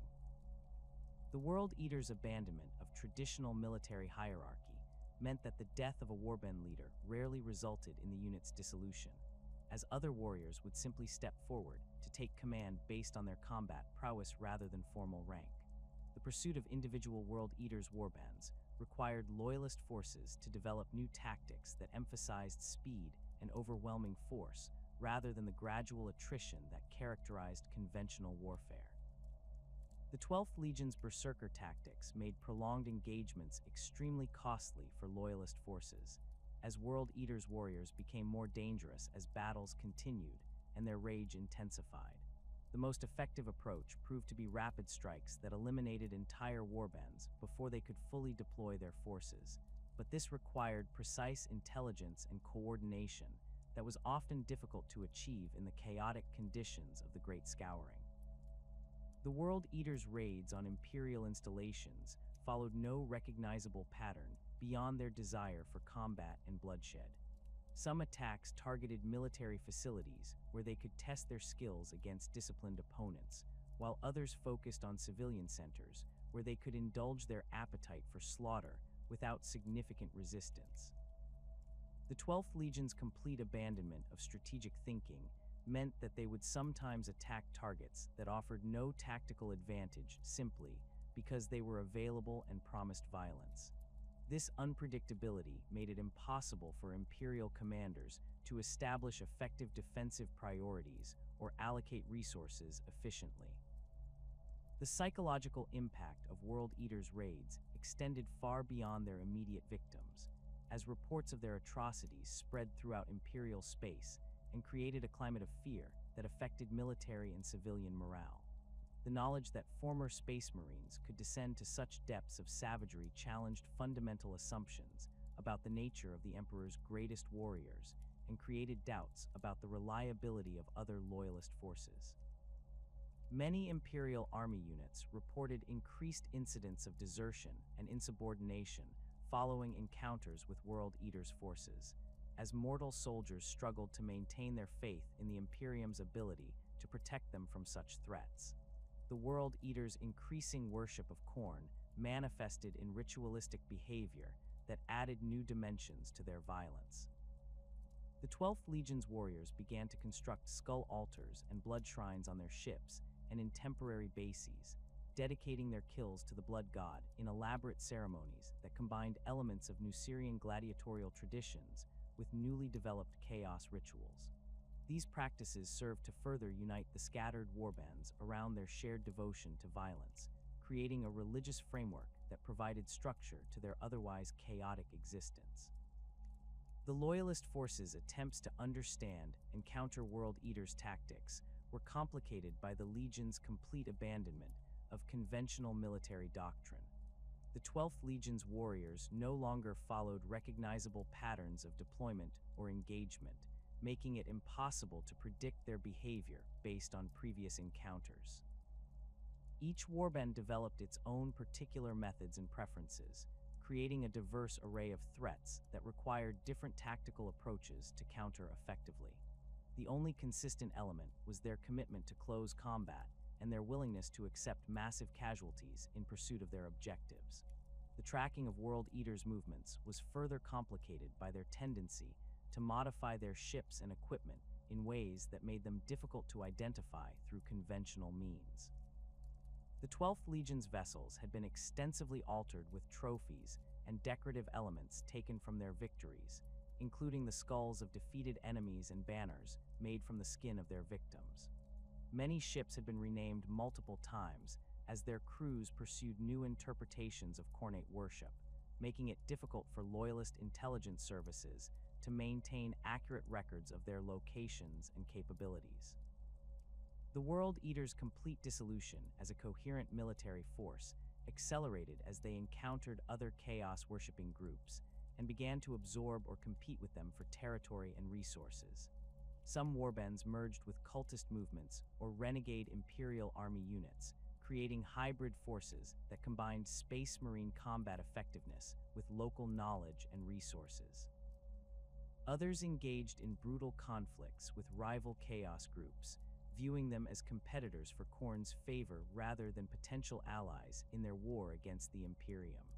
The Alpha Legion's response to the collapse of the War Master's rebellion defied every conventional understanding of military withdrawal and strategic retreat. While their fellow Traitor Legions either fled in chaotic disarray or established obvious strongholds, the 20th Legion seemed to simply vanish from Imperial censors, leaving behind only whispers, contradictory reports, and a growing sense of paranoia that infected every level of the loyalist command structure. The Alpha Legion had always been the most secretive and duplicitous of the Space Marine legions, but their activities during the Great Scouring elevated their shadow war to an art form that would haunt the Imperium for millennia to come. The unique nature of the Alpha Legion's organization made it impossible to assess their true losses during the Horus Heresy or track their movements during the aftermath. Unlike other legions that maintained clear command hierarchies and identifiable units, the 20th Legion operated through a complex network of cells, sleeper agents, and false identities that had been established throughout the galaxy during the Great Crusade. Their twin Primarchs, Alfarius and Omgan, had cultivated a culture of secrecy so pervasive that even their own warriors often operated without knowledge of their legion's true objectives or the identities of their fellow operatives. The Alpha Legion's infiltration capabilities had been demonstrated repeatedly during the Heresy, but the scope of their penetration into Imperial institutions only became apparent during the chaotic months following the Siege of Terra. As Loyalist forces struggled to reorganize and pursue the fleeing Traitor Legions, they discovered that their communications networks had been compromised, their supply lines disrupted, and their intelligence services penetrated by agents whose true loyalties remained unclear. The 20th Legion's operatives had spent decades establishing themselves within Imperial bureaucracies, military commands, and even other Space Marine legions, creating a vast network of assets that could be activated when needed. The first major indication of Alpha Legion activity during the Great Scouring came through a series of seemingly unrelated incidents that occurred across multiple sectors simultaneously. Imperial Navy vessels reported equipment failures and navigation errors that delayed their pursuit of traitor forces, while supply convoys experienced mysterious accidents that left Loyalist units critically short of ammunition and provisions. Communication blackouts affected key military installations at precisely the moments when coordination was most crucial, and intelligence reports contained contradictory information that led to costly tactical mistakes. The pattern of these incidents suggested a level of coordination and planning that exceeded anything the other Traitor Legions had demonstrated during their retreat. The Alpha Legion's operatives were not simply conducting random sabotage operations, but were implementing a comprehensive strategy designed to maximize confusion and minimize the effectiveness of Loyalist pursuit forces. Their actions demonstrated an intimate knowledge of Imperial procedures and vulnerabilities that could only have been acquired through years of careful observation and infiltration. The Loyalist response to these activities was hampered by the difficulty of distinguishing between legitimate equipment failures and deliberate sabotage, between honest mistakes and enemy action. The Alpha Legion's operatives had been trained to blend seamlessly into Imperial society, adopting the mannerisms, knowledge, and behavioral patterns of their assumed identities so completely that they became virtually indistinguishable from genuine Imperial personnel. Many had undergone surgical modification to alter their appearance and genetic markers, while others had assumed the identities of real Imperial citizens whose deaths had been carefully arranged and concealed. The paranoia that began to spread through Imperial ranks was perhaps the Alpha Legion's greatest weapon during this period. The knowledge that traitor operatives could be anywhere, wearing any face, and holding any position created an atmosphere of suspicion that undermined the trust and cooperation essential for effective military operations. Officers began to question the loyalty of their subordinates, while enlisted personnel reported their suspicions about colleagues whose behavior seemed even slightly unusual. The morale and cohesion of Imperial forces suffered as units became consumed by internal investigations and mutual suspicion. The White Scars encountered the Alpha Legion's shadow war firsthand during their pursuit of World Eater's forces through the Cho'Garas sector.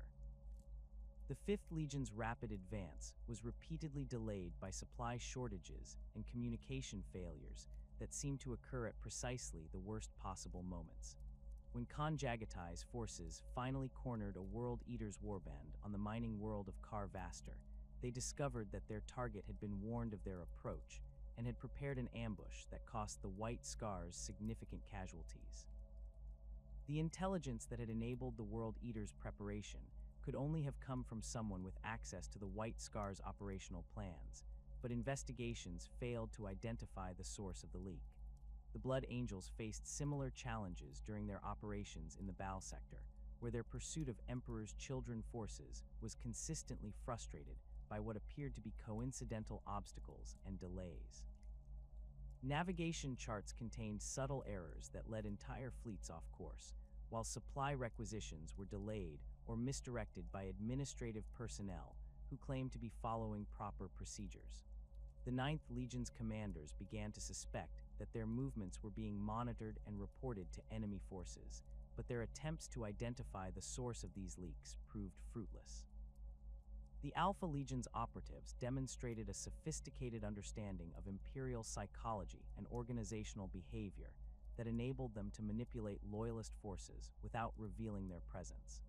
They understood that direct confrontation would expose their limited numbers and compromise their network of assets, so they focused instead on creating confusion and inefficiency that would achieve strategic objectives without triggering massive security responses. Their actions were designed to appear as natural consequences of the chaos and disruption caused by the heresy, making it difficult for loyalist commanders to distinguish between enemy action and the inevitable friction of military operations. The 20th Legion's infiltration of other Space Marine legions represented perhaps their most audacious and dangerous operation. Alpha Legion operatives had spent years establishing themselves within loyalist forces, adopting the identities of fallen battle brothers and integrating themselves into squad structures and command hierarchies. These deep cover agents were virtually impossible to detect through conventional means, as they possessed genuine knowledge of their assumed identities, histories, and relationships, along with the combat skills and tactical knowledge expected of Space Marines. The discovery of Alpha Legion infiltrators within the Imperial Fists created a crisis of confidence that threatened to paralyze the 7th Legion's operations. The revelation came when a sergeant in the 4th Company was observed using combat techniques that were characteristic of Alpha Legion training, but unknown to Imperial Fists doctrine. Under interrogation, the suspect revealed that he had been operating as a sleeper agent for over a decade, having assumed the identity of a battle brother who had died during the Istvan V massacre. The implications of this discovery were staggering, as it suggested that other legions might be similarly compromised. The methods used by Alpha Legion operatives to maintain their cover identities demonstrated the 20th Legion's mastery of psychological manipulation and social engineering. They had studied the behavioral patterns and cultural norms of their target organizations so thoroughly that they could anticipate and respond to social situations with perfect authenticity. Their training included extensive instruction in the history, traditions, and internal politics of other legions, enabling them to participate in conversations and activities that would expose imposters who lacked such knowledge. The Alpha Legion's technological capabilities played a crucial role in their shadow war operations. The 20th Legion had developed sophisticated communication systems that allowed their operatives to coordinate activities across vast distances without detection by Imperial monitoring systems. These networks used encryption methods and transmission frequencies that were unknown to Imperial intelligence services, enabling Alpha Legion cells to share information and receive instructions while maintaining their cover identities. The technology also included devices that could interfere with Imperial communications and sensor systems, creating the equipment failures and navigation errors that plagued loyalist forces. The psychological warfare aspects of the Alpha Legion's operations extended beyond simple sabotage and intelligence gathering to include sophisticated disinformation campaigns designed to manipulate loyalist decision-making. False intelligence reports were carefully crafted to contain enough accurate information to appear credible, while including subtle distortions that would lead to tactical mistakes. These reports were often delivered through multiple channels to create the impression of independent confirmation, making it difficult for Imperial analysts to identify the deception. The Alpha Legion's understanding of Imperial bureaucracy enabled them to exploit the complex administrative systems that governed military operations. Their operatives had infiltrated key positions within the Adeptus Munitorum, the Adeptus Mechanicus, and other organizations responsible for supplying and supporting loyalist forces. From these positions, they could delay or redirect supply shipments, alter maintenance schedules, and manipulate personnel assignments in ways that appeared to be routine administrative actions, but had significant operational consequences. The counterintelligence efforts initiated by loyalist forces in response to Alpha Legion activities marked the beginning of what would eventually become the Inquisition's primary mission. The realization that the Imperium faced enemies who could not be defeated through conventional military means led to the development of new investigative techniques and security procedures designed to identify and neutralize hidden threats. These early counterintelligence operations were crude compared to later inquisitorial methods, but they established the principles and practices that would define the Imperium's approach to internal security for millennia to come. The Ultramarines, with their emphasis on systematic analysis and comprehensive planning, proved particularly effective in developing counterintelligence protocols. Robute Guilliman's forces established specialized units tasked with investigating suspected security breaches and identifying potential enemy operatives. These units combined Space Marine combat capabilities with investigative skills that had been adapted from the Ultramarines' experience in governing the 500 worlds of Ultramar. Their methods included detailed background checks, psychological evaluations, and surveillance techniques that could identify behavioral anomalies that might indicate enemy infiltration. The Dark Angels' response to the Alpha Legion threat was complicated by their own secretive nature and the internal divisions created by the existence of the Fallen.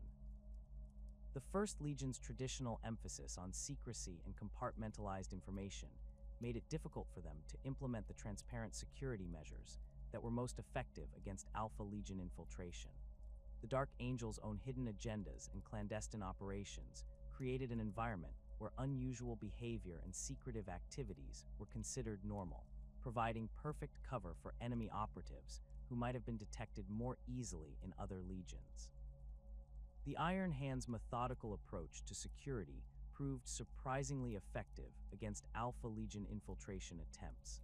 The 10th Legion's emphasis on mechanical augmentation and cybernetic enhancement made it difficult for enemy operatives to maintain their cover identities, as the extensive modifications required to blend in with Iron Hand's culture were difficult to replicate convincingly.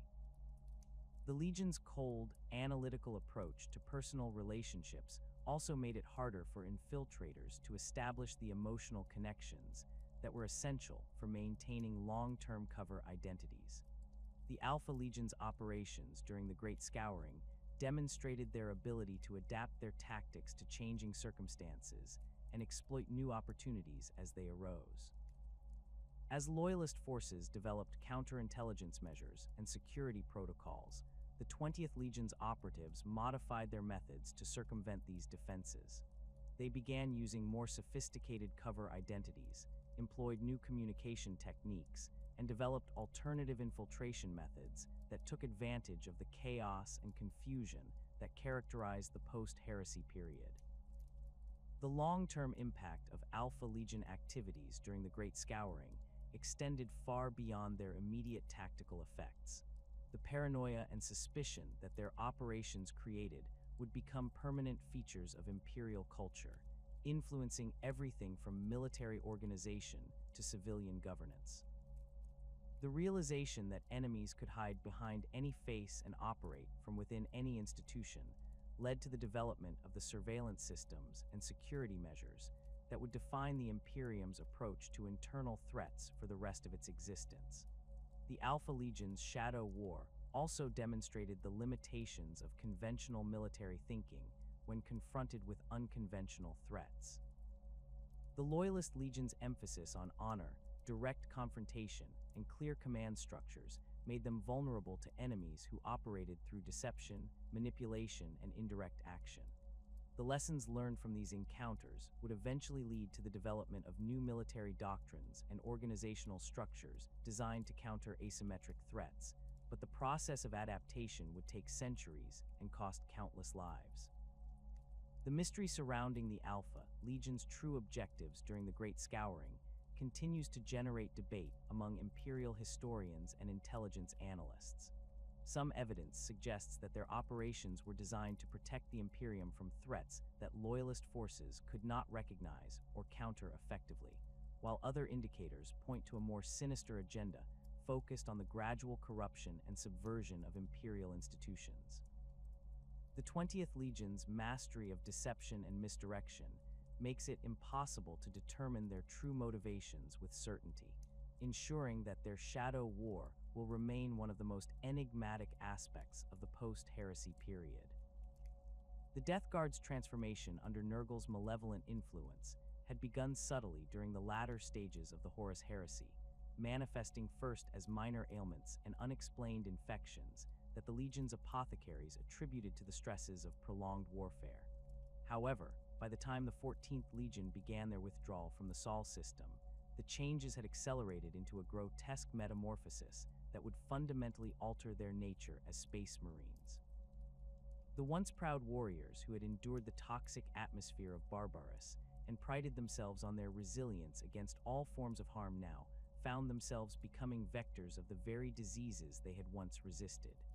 Mortarian's own transformation paralleled that of his sons, though the Primarch's superior physiology initially masked the extent of his corruption.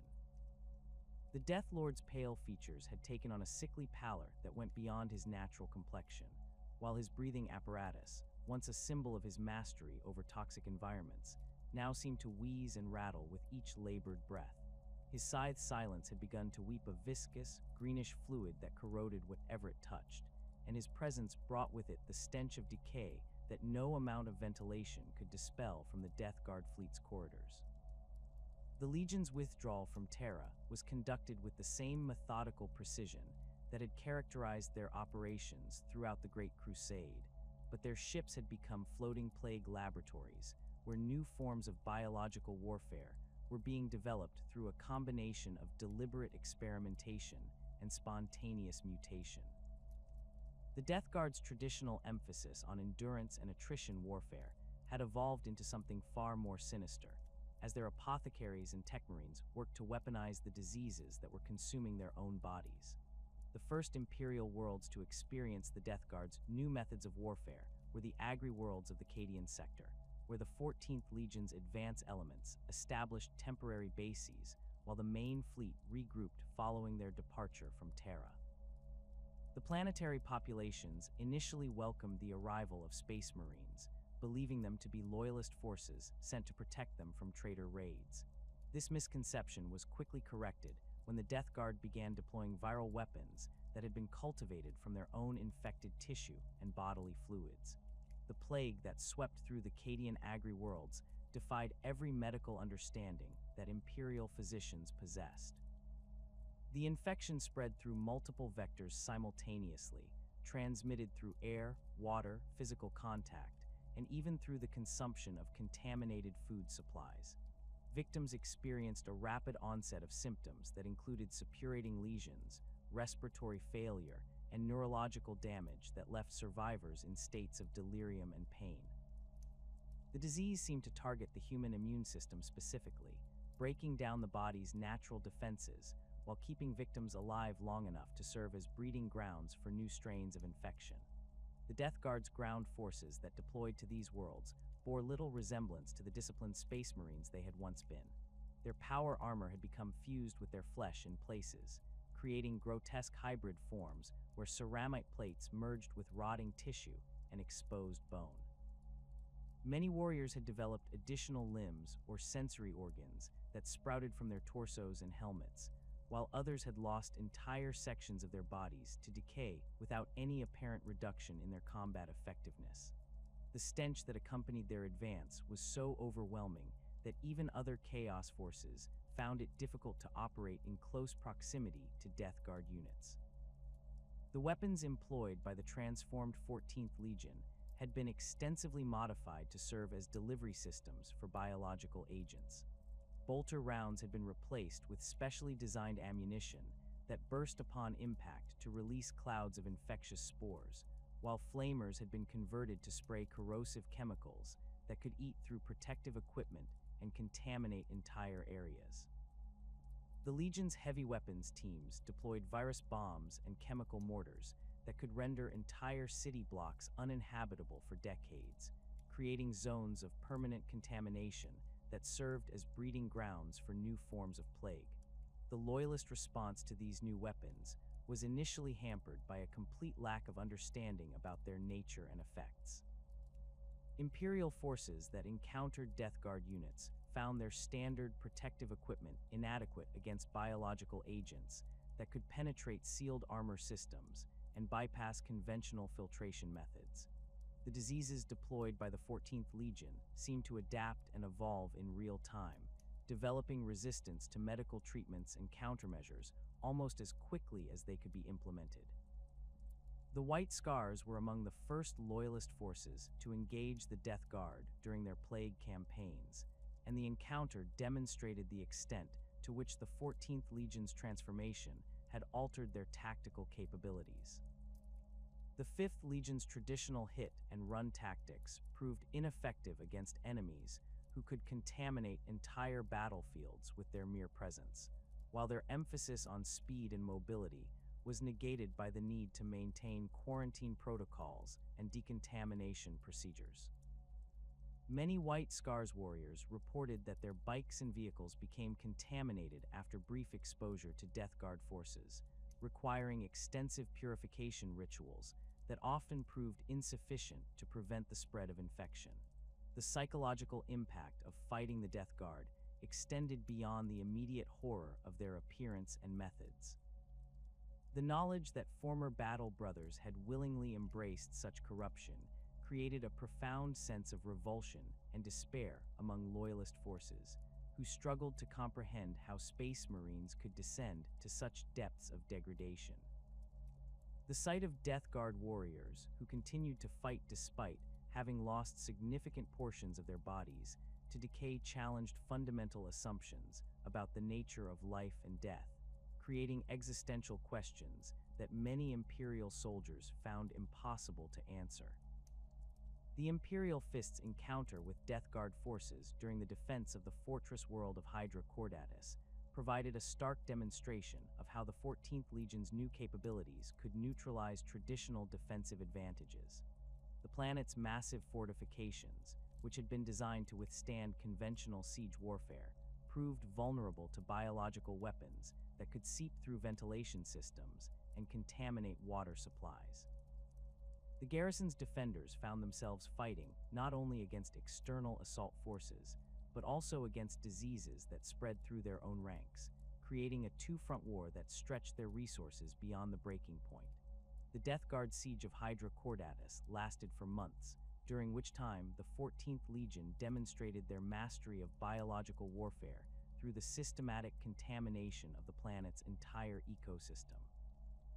Rivers and lakes became breeding grounds for waterborne pathogens, while the atmosphere itself was poisoned by airborne spores that made breathing dangerous even with protective equipment. The planet's agricultural systems collapsed as crops were infected with blights that rendered them toxic to human consumption, while livestock died in massive numbers from diseases that defied veterinary treatment. The development of Imperial countermeasures to Death Guard biological weapons required unprecedented cooperation between the Adeptus Mechanicus, the apothecaries of various Space Marine legions, and civilian medical authorities.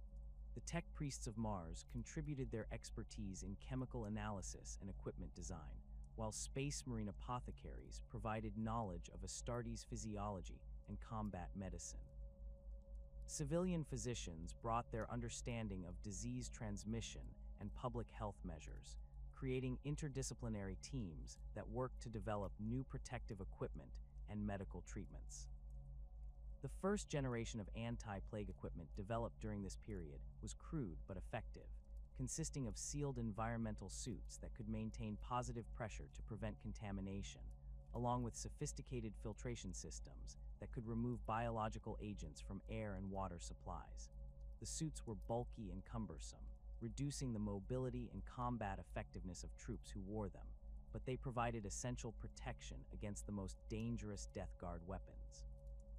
The development of these systems required massive industrial resources and represented a significant diversion of manufacturing capacity from other military priorities. The medical treatments developed to counter Death Guard plagues were equally revolutionary, incorporating both conventional medicine and more exotic approaches that drew upon the Imperium's limited understanding of chaos corruption.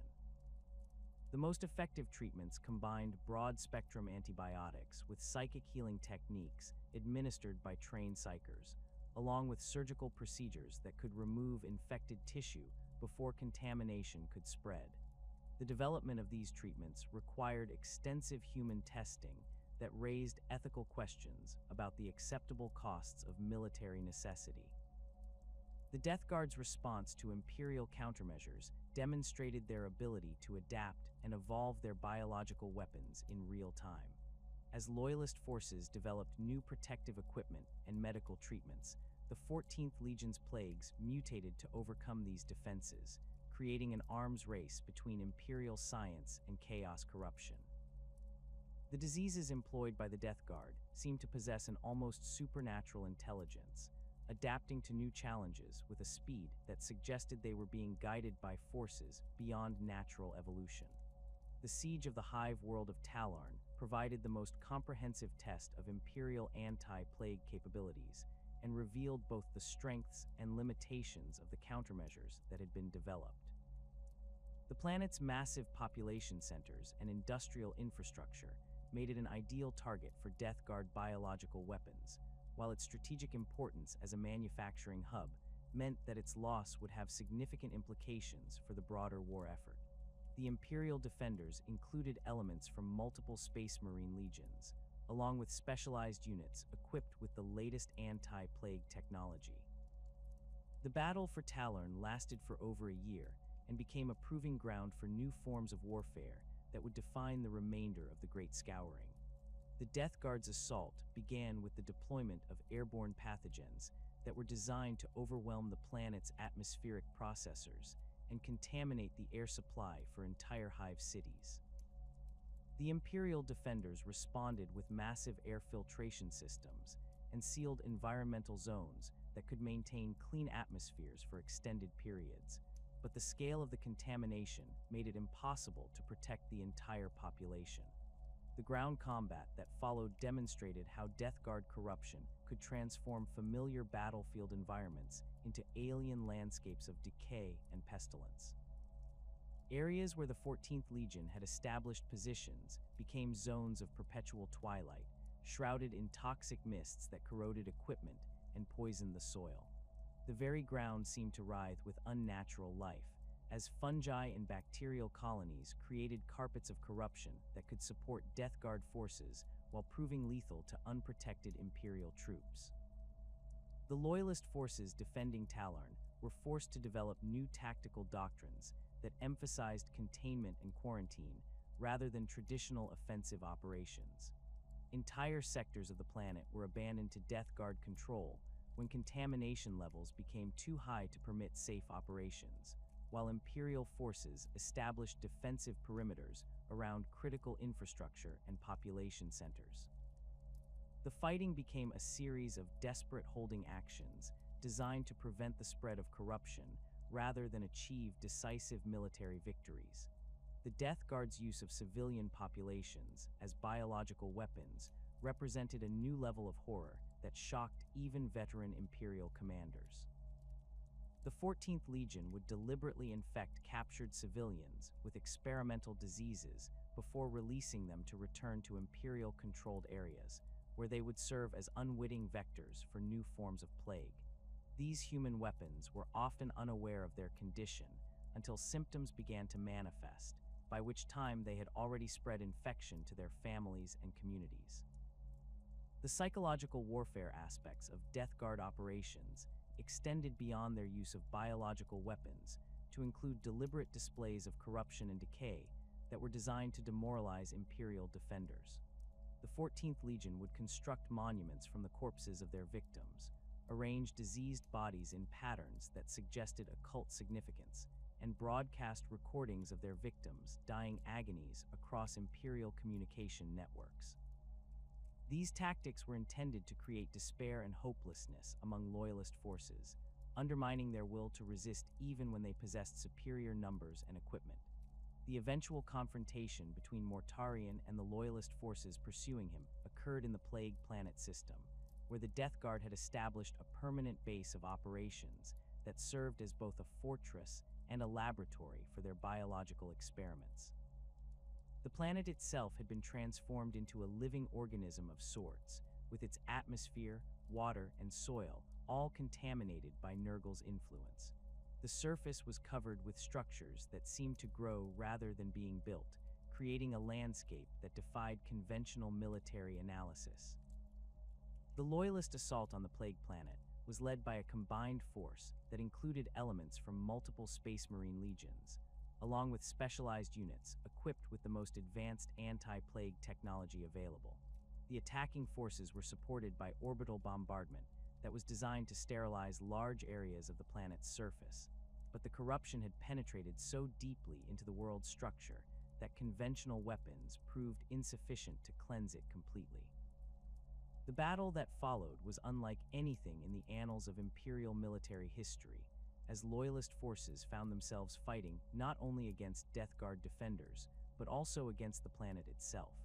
The ground would open without warning to release clouds of toxic gas, while the very air seemed to attack unprotected troops with airborne pathogens that could penetrate even the most sophisticated protective equipment. The planet's weather systems had been corrupted to produce acid rain and toxic fog that could disable vehicles and equipment, while the local fauna had been transformed into carriers for new forms of disease. The struggle against demonic corruption became a central challenge for Loyalist forces operating in areas where the Death Guard had established a prolonged presence. The diseases employed by the 14th Legion were not merely biological agents, but manifestations of chaos energy that could corrupt both flesh and spirit.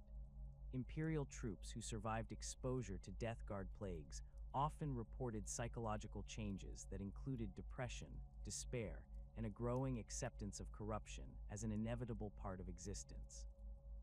The development of spiritual countermeasures to complement physical protection became a priority for Imperial forces, leading to the increased use of chaplains and other religious personnel in combat operations.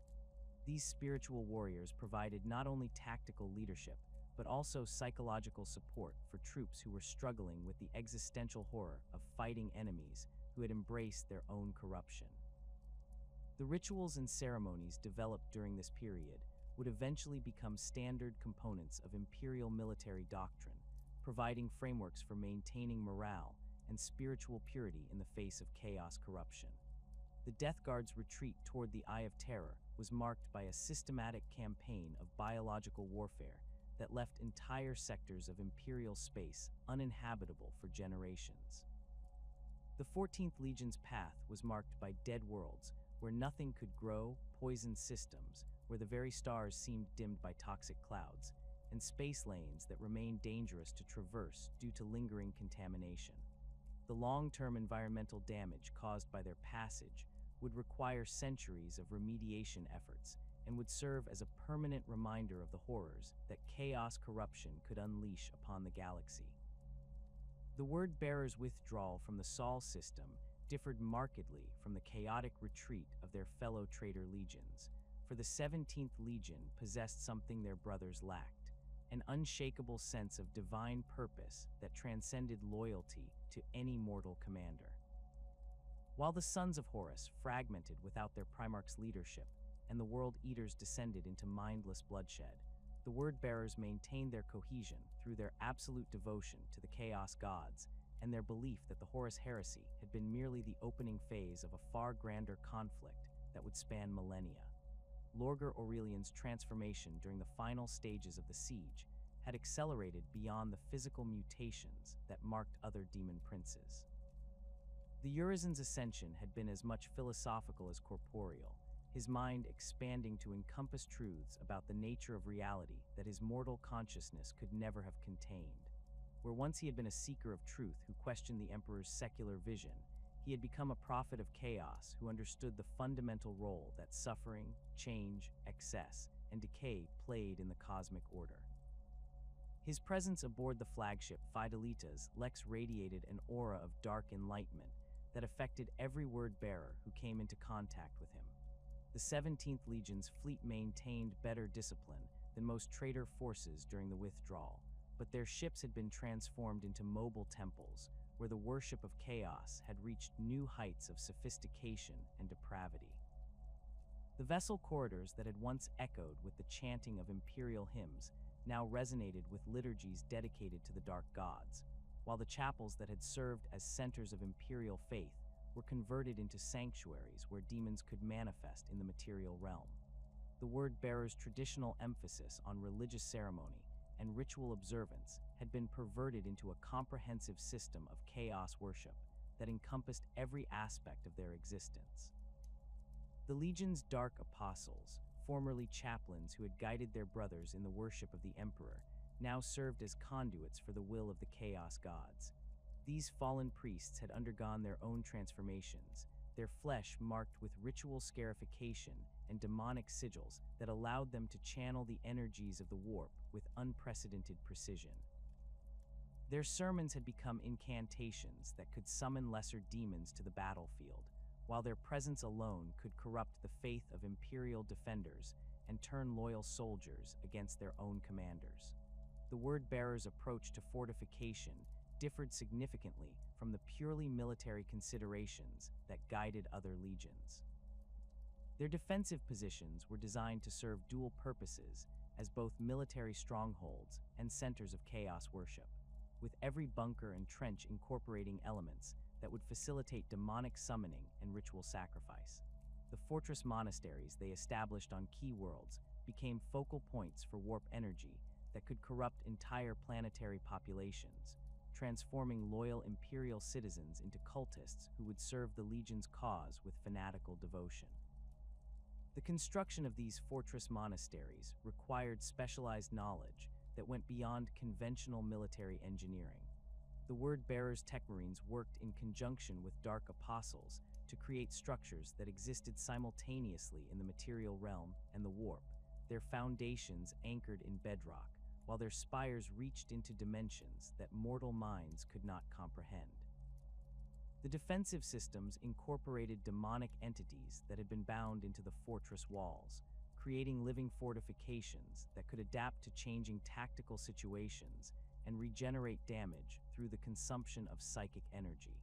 The fortress monastery established on the world of Sikaris represented the pinnacle of word-bearer engineering and religious architecture.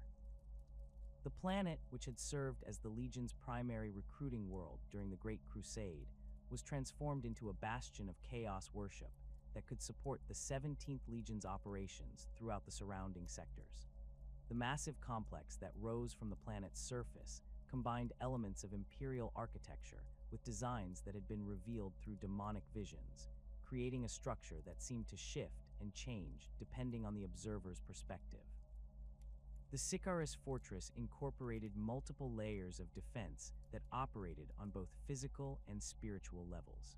The outer walls were constructed from materials that had been blessed by the Chaos gods, making them resistant to conventional weapons while allowing them to channel warp energy into defensive systems. The interior chambers were arranged according to occult principles that enhanced the effectiveness of ritual ceremonies, while hidden passages connected different sections of the complex through routes that existed partially in the warp.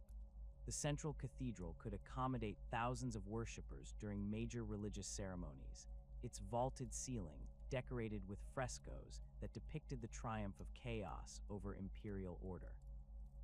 The garrison that defended Sikaris included not only word-bearer space marines, but also vast numbers of cultists, mutants, and demonic entities that had been summoned through ritual sacrifice. The human cultists were drawn from the planet's original population, their minds broken through exposure to chaos corruption and rebuilt around absolute devotion to the dark gods. These fanatical followers served as expendable troops who could overwhelm enemy positions through sheer numbers, while their deaths in battle provided the psychic energy necessary to maintain the fortress's demonic defenses. The word-bearer's use of demonic summoning as a defensive strategy represented a significant evolution in their tactical doctrine. The Legion's sorcerers had developed techniques that allowed them to create stable portals between the material realm and the warp, enabling them to deploy demonic reinforcements at crucial moments during battle.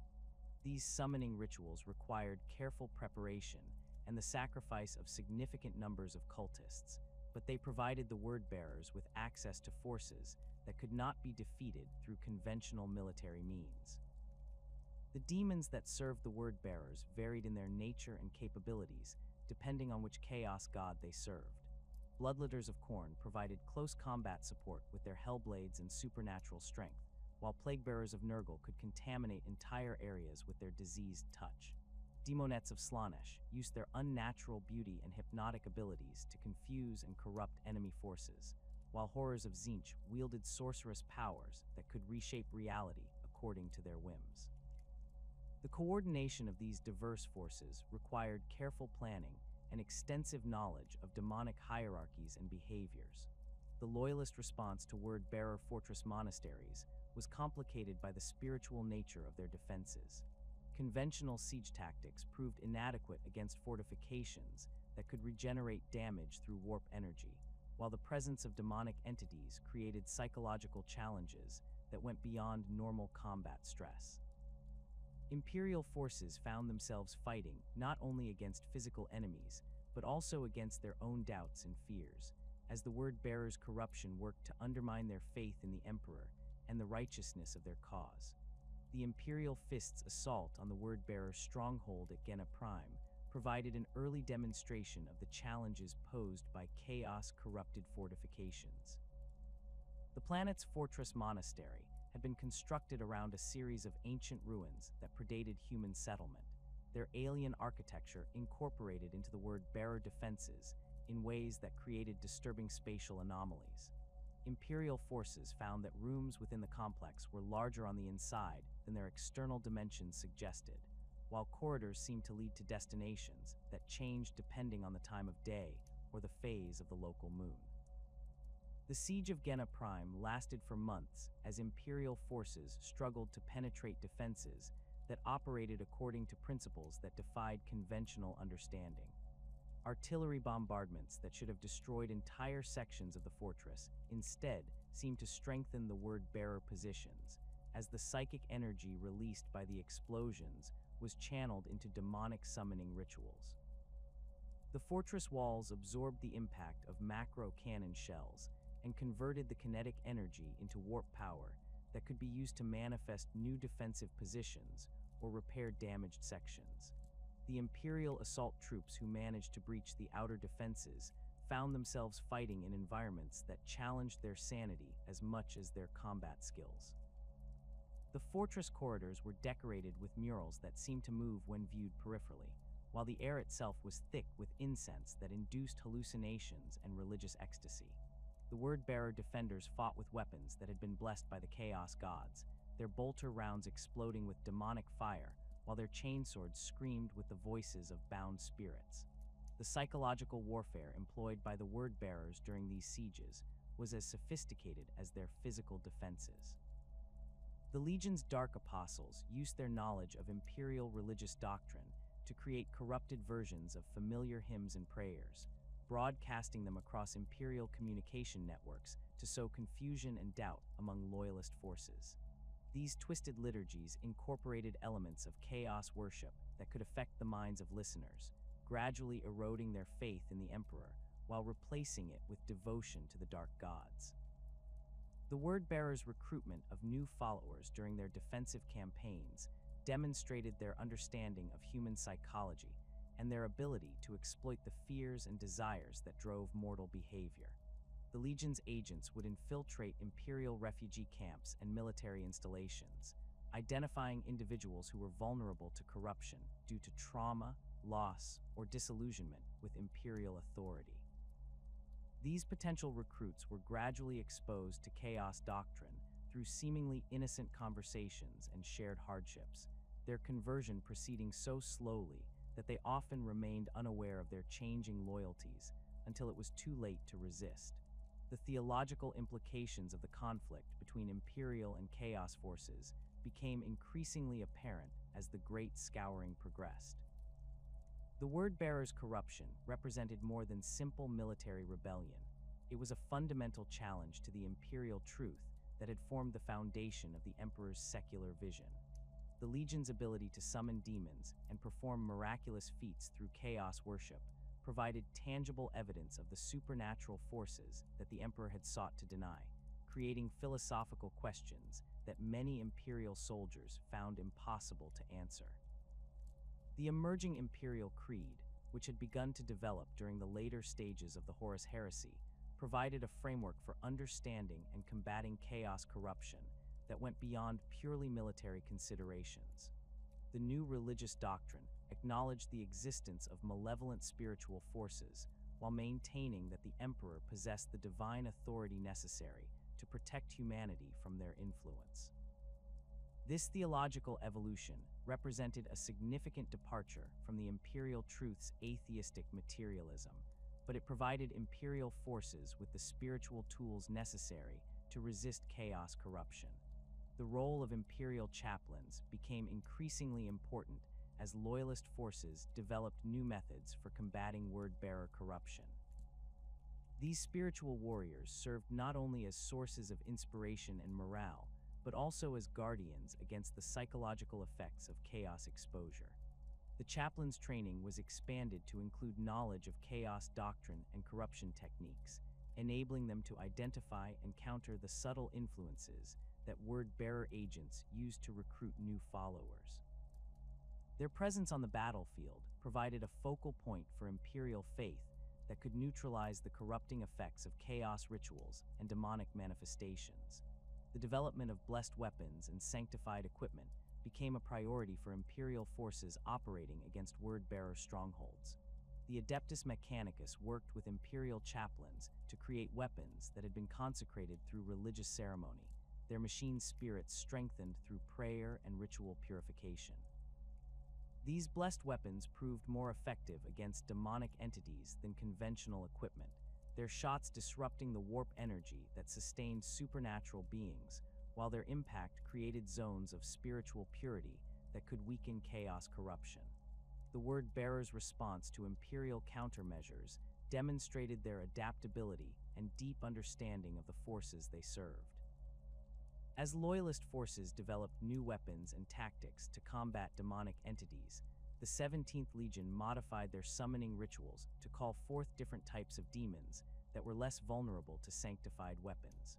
Their Dark Apostles began incorporating elements of Imperial religious doctrine into their own ceremonies, creating hybrid rituals that could confuse and corrupt imperial chaplains who attempted to counter them through conventional means.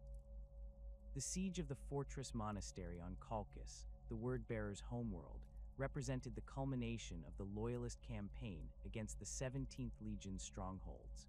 The planet held immense symbolic significance for both sides, as it was the birthplace of Lorgar and the site where the Word-Bearers had first embraced chaos worship. The fortress complex that had been constructed around the ruins of the ancient city of Heritage incorporated elements of the planet's pre-imperial religious traditions, creating a synthesis of human and alien spiritual practices that enhanced the effectiveness of chaos rituals. The assault on Colchis was led by a combined force that included elements from multiple Space Marine legions, along with specialized units equipped with the most advanced anti-chaos weapons and equipment available. The attacking forces were supported by a massive fleet that included several Gloriana-class battleships, their combined firepower capable of reducing entire continents to molten slag. However, the Word-Bearer's defenses had been prepared for such an assault, with the fortress monastery's spiritual shields capable of deflecting orbital bombardment while channeling the energy into demonic summoning rituals. The ground assault that followed was characterized by fighting that transcended the purely physical realm, as Imperial forces found themselves battling not only against Word-Bearer defenders, but also against the corrupted landscape itself. The planet's surface had been transformed through decades of chaos worship, its soil saturated with the blood of sacrificial victims, while its atmosphere was thick with psychic energy that could affect the minds of unprotected troops.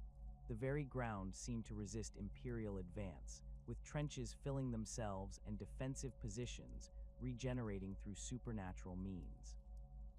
The Word-Bearer's final stand on Colchis demonstrated their complete transformation from Imperial Space Marines into servants of chaos. The Legion's warriors fought with weapons that channeled demonic power, their armor inscribed with blasphemous runes that provided protection against both physical and spiritual attacks. Their battle cries were incantations that could summon lesser demons to the battlefield, while their deaths in combat provided the psychic energy necessary to fuel increasingly powerful summoning rituals. The fortress monastery itself seemed to participate in the battle, its walls bleeding ichor, while its towers launched volleys of warp fire that could incinerate entire squads of Imperial troops. The loyalist victory on Colchis was achieved only through the sacrifice of thousands of Imperial soldiers and the complete destruction of the planet's biosphere. The final assault required the deployment of virus bombs and cyclonic torpedoes that sterilized the world's surface, while specialized Terminator squads fought their way through the fortress monastery's corridors to destroy the central summoning chamber. The Word-Bearer's defeat marked the end of their organized resistance in Imperial space, but their influence would continue to spread through the cults and corrupted populations they had left behind on dozens of worlds. The aftermath of the Word-Bearer's campaigns revealed the long-term challenges that chaos corruption posed to Imperial civilization. The worlds that had been exposed to the 17th Legion's influence showed signs of spiritual contamination that persisted long after the Word-Bearers themselves had been driven away. Civilian populations that had been exposed to chaos doctrine continued to practice forbidden rituals in secret, while the physical structures that had been used for demonic summoning remained as focal points for warp energy that could facilitate future manifestations. The Imperial response to this ongoing threat led to the development of new institutions and procedures that would define the Imperium's approach to spiritual security for millennia to come. The Ecclesiarchy, which had emerged from the early Imperial Creed, was granted expanded authority to investigate and combat chaos corruption, while specialized military units were trained to identify and eliminate cult activities.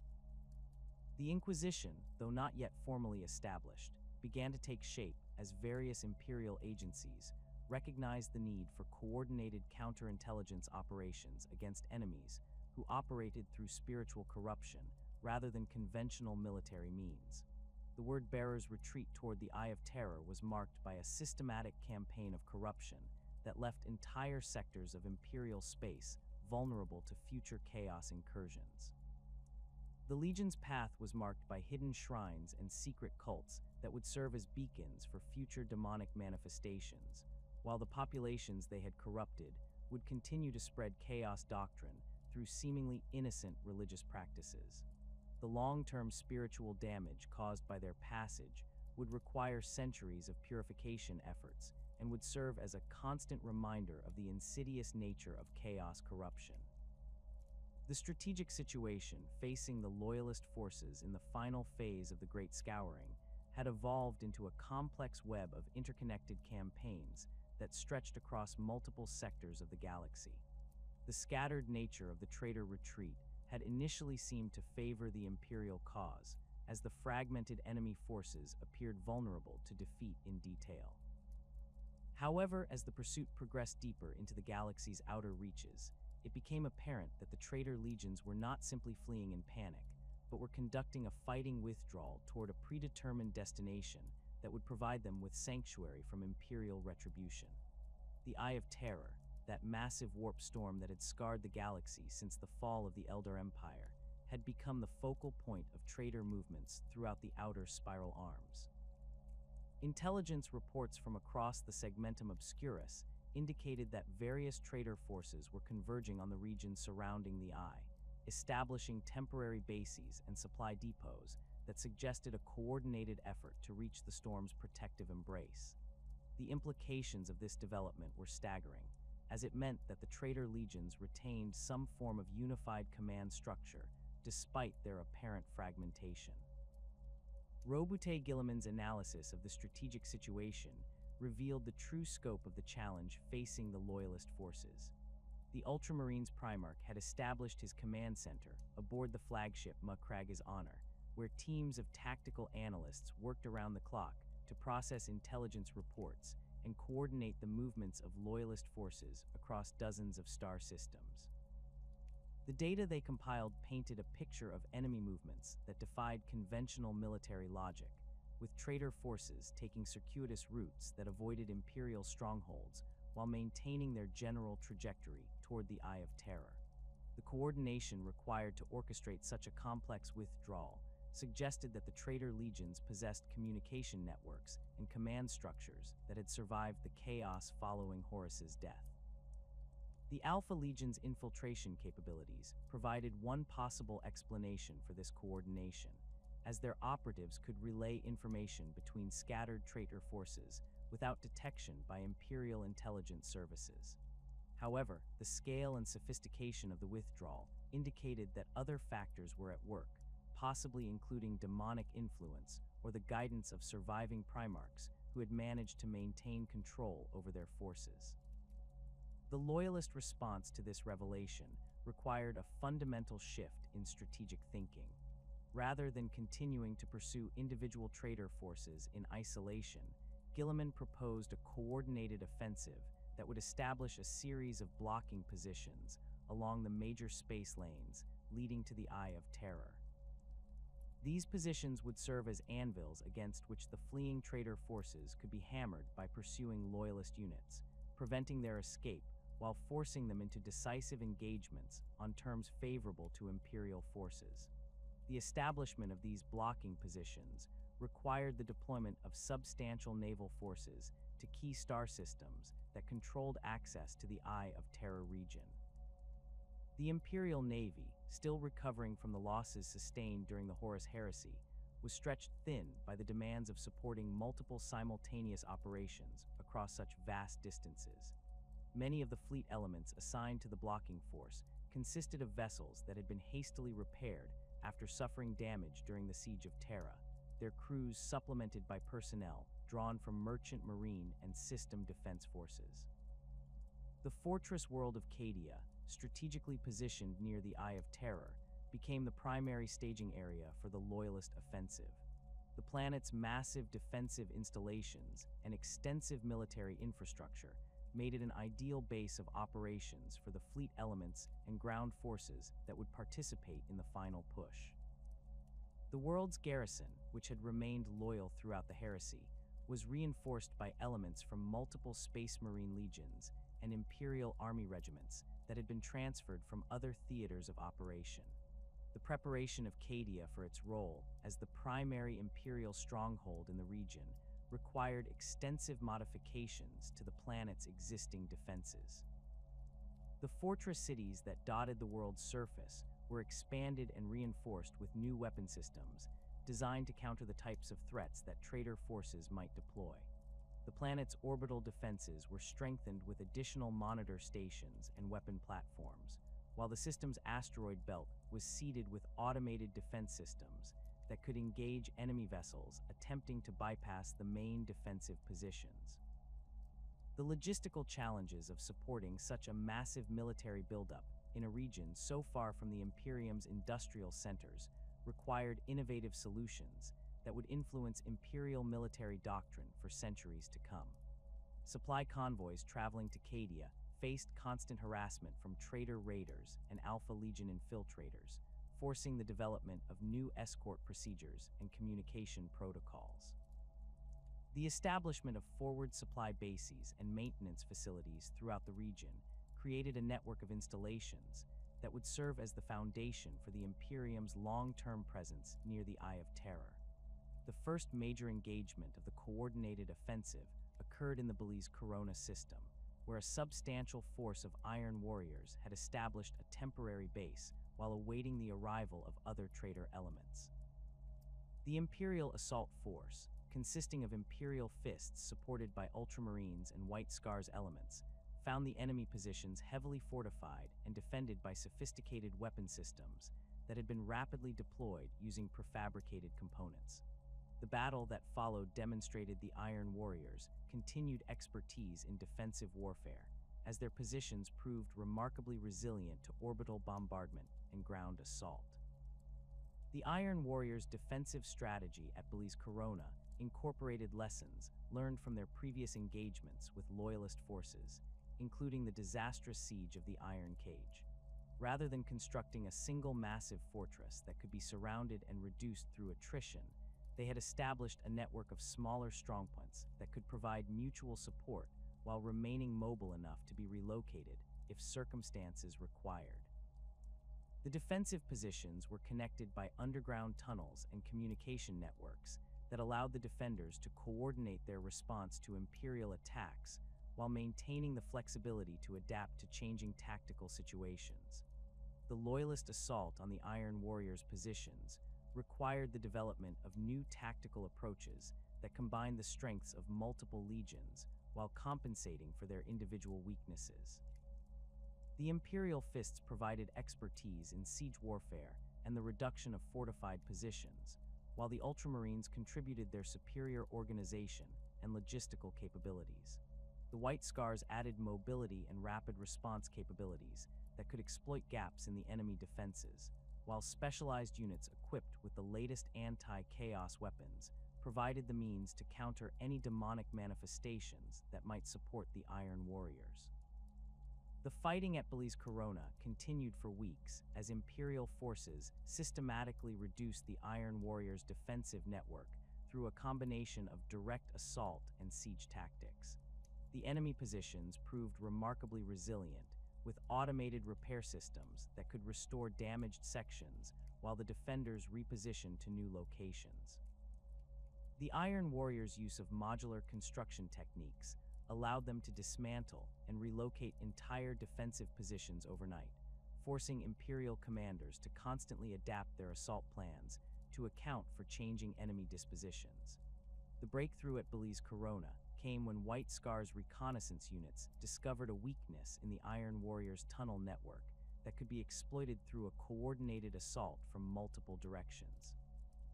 The attack required precise timing and coordination between different Legion elements, with Imperial Fists assault troops providing the main thrust, while Ultramarines forces secured the flanks and White Scars units exploited the breakthrough to disrupt enemy communications.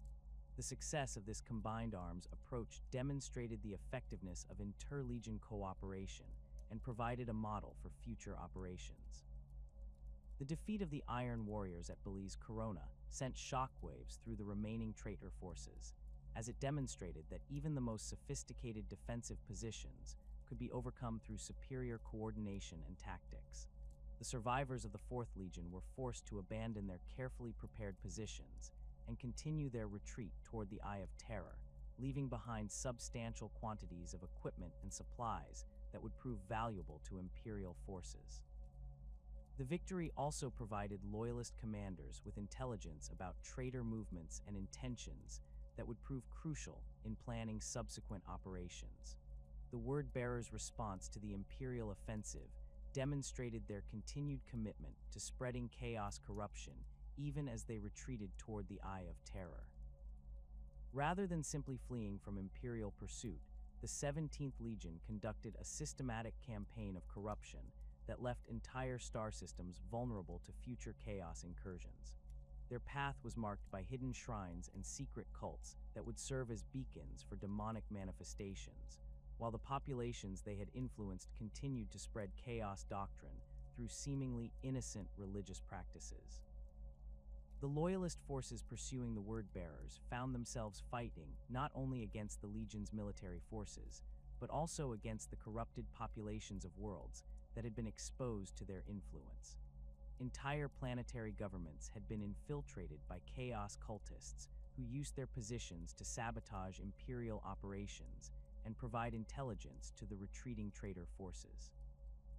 The identification and elimination of these corruption networks required specialized counterintelligence operations that drew heavily on the expertise developed during the campaign against Alpha Legion infiltration. The Emperor's Children's fragmentation into smaller warbands created a different type of challenge for the pursuing loyalist forces. The scattered nature of the Third Legion's retreat made it impossible to predict their movements or establish effective blocking positions, as individual warbands followed their own desires rather than any coherent strategic plan. Some elements of the Legion continued to conduct raids against Imperial installations, seeking new experiences and sensations rather than attempting to reach the Eye of Terror. Others seem to have abandoned military objectives entirely, disappearing into the galactic wilderness to pursue their own twisted agendas. The World Eater's path toward the Eye of Terror was marked by a trail of destruction that claimed both Imperial and traitor victims. The 12th Legion's complete abandonment of strategic thinking made them unpredictable opponents who would attack any target that promised combat, regardless of its military significance. Their berserker fury made them extremely dangerous in close combat, but their lack of coordination and planning made them vulnerable to well-organized Imperial forces that could engage them at range or exploit their tendency toward reckless aggression. The Death Guard's retreat was characterized by the systematic contamination of entire star systems through the deployment of biological weapons that would render affected worlds uninhabitable for generations. The 14th Legion's path was marked by dead systems where nothing could survive, their planets reduced to lifeless husks by plagues that defied all attempts at medical treatment. The long-term environmental damage caused by their passage would require centuries of remediation efforts and would serve as a permanent reminder of the horrors that chaos corruption could unleash. The Alpha Legion's activities during the final phase of the Great Scouring remained as mysterious as ever, with their operatives continuing to conduct sabotage and infiltration operations that disrupted Imperial communications and supply lines. Their true objectives remained unclear, as some evidence suggested they were working to protect the Imperium from threats that loyalist forces could not recognize, while other indicators pointed to a more sinister agenda focused on the gradual corruption of Imperial institutions. The 20th Legion's mastery of deception and misdirection made it impossible to determine their true loyalties or intentions. The coordination of the final offensive required unprecedented cooperation between different Imperial institutions and military organizations. The Space Marine Legions provided the primary assault forces, while the Imperial Navy contributed the fleet elements necessary to establish and maintain the blocking positions. The Imperial Army supplied the garrison forces needed to hold captured territories, while the Adeptus Mechanicus provided the technical expertise required to maintain and repair the vast quantities of equipment involved in the operation. The establishment of permanent defensive positions around the Eye of Terror represented a fundamental shift in Imperial strategic thinking. Rather than simply pursuing the traitor forces to their destruction, the Imperium was preparing for a long-term containment strategy that would prevent future chaos incursions, while maintaining constant vigilance against threats that might emerge from the warp storm. The construction of these defensive installations required massive resources and would commit the Imperium to maintaining a substantial military presence in the region for the foreseeable future. The final engagements between loyalist and traitor forces occurred in the contested systems surrounding the Eye of Terror, where desperate battles raged as the remaining enemy forces made their last stands before entering the protective embrace of the warp storm. These battles were characterized by an intensity and brutality that surpassed even the Siege of Terra, as both sides fought with the knowledge that the outcome would determine the future of the galaxy. The traitor forces, faced with the prospect of eternal exile in the Eye of Terror, fought with desperate fury, while the loyalist forces were driven by the desire to finally end the rebellion that had cost the Imperium so dearly. The casualties sustained during these final engagements were staggering, with entire companies of Space Marines being wiped out in single battles as they struggled to prevent the traitor forces from reaching their sanctuary.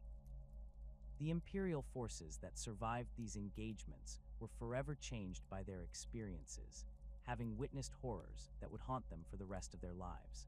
The knowledge that their former brothers had willingly embraced such corruption created psychological scars that would influence Imperial military doctrine and culture for millennia to come. The establishment of the Cadian Gate as the primary Imperial stronghold guarding the Eye of Terror marked the beginning of a new phase in the Imperium's existence. The fortress world would serve as the first line of defense against future chaos incursions, its garrison maintained at constant readiness to respond to threats that might emerge from the warp storm. The planet's strategic importance would grow over the centuries, as it became the staging area for Imperial expeditions into the Eye of Terror and the primary base for monitoring chaos activity in the region. The cost of the Great Scouring's final phase was measured not only in lives lost, but also in the fundamental changes it wrought upon Imperial society and military organization. The revelation that Space Marines could fall to chaos corruption had shattered many of the assumptions that had guided Imperial military doctrine during the Great Crusade, forcing the development of new security procedures and organizational structures designed to prevent future betrayals. The establishment of the chaplain orders and the expansion of their role in maintaining spiritual purity became a permanent feature of Space Marine organization, while the development of counterintelligence capabilities would eventually lead to the creation of the Inquisition. The Pyrrhic nature of the Imperial victory was evident in the shattered state of the Loyalist legions and the massive reconstruction effort that would be required to restore the Imperium's military capabilities. The Space Marine legions that had once numbered in the hundreds of thousands were reduced to mere shadows of their former strength, their ranks filled with hastily recruited and inadequately trained replacements. The Imperial Navy had lost thousands of vessels during the pursuit operations, while the Imperial Army had suffered casualties that would take decades to replace through normal recruitment procedures. The psychological impact of the Great Scouring extended far beyond the military forces that had participated in the campaign. The knowledge that the Emperor's greatest warriors could fall to corruption created a climate of suspicion and paranoia that would become a permanent feature of Imperial culture.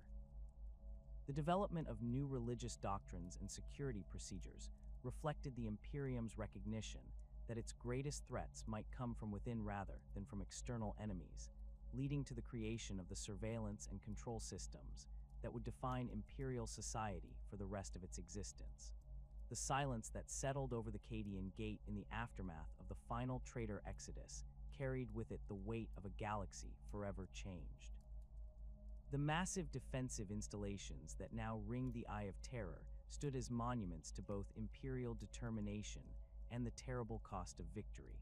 The fortress world of Cadia itself had been transformed into a bastion unlike any other in the Imperium, its surface scarred by the construction of defensive works that stretched from pole to pole. The planet's original population had been supplemented by millions of Imperial Guard regiments and naval personnel, while the system's asteroid belt bristled with automated weapon platforms and sensor arrays that maintained constant vigilance against the warp storm's malevolent influence. The loyalist Space Marine legions that had survived the Great Scouring bore little resemblance to the mighty forces that had once conquered the galaxy during the Great Crusade. The Imperial Fists, reduced to fewer than 400 battle brothers after their devastating losses at the Iron Cage and subsequent campaigns, struggled to maintain even basic company organization.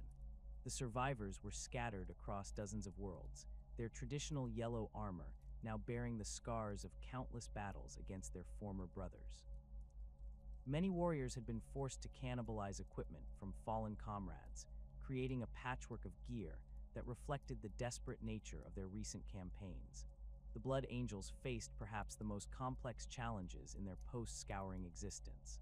The death of Sanguinius had triggered genetic instabilities that manifested in increasingly frequent episodes of the Black Rage, while a new affliction called the Red Thirst had begun to appear among their ranks.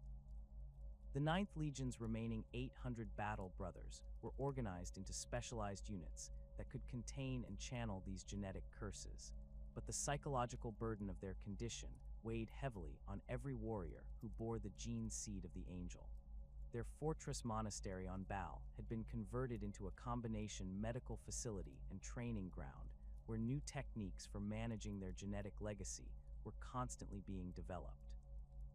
The White Scars had maintained better cohesion than many other legions, but their numbers had been reduced to approximately 600 battle brothers following their campaigns against the World Eaters and other traitor forces.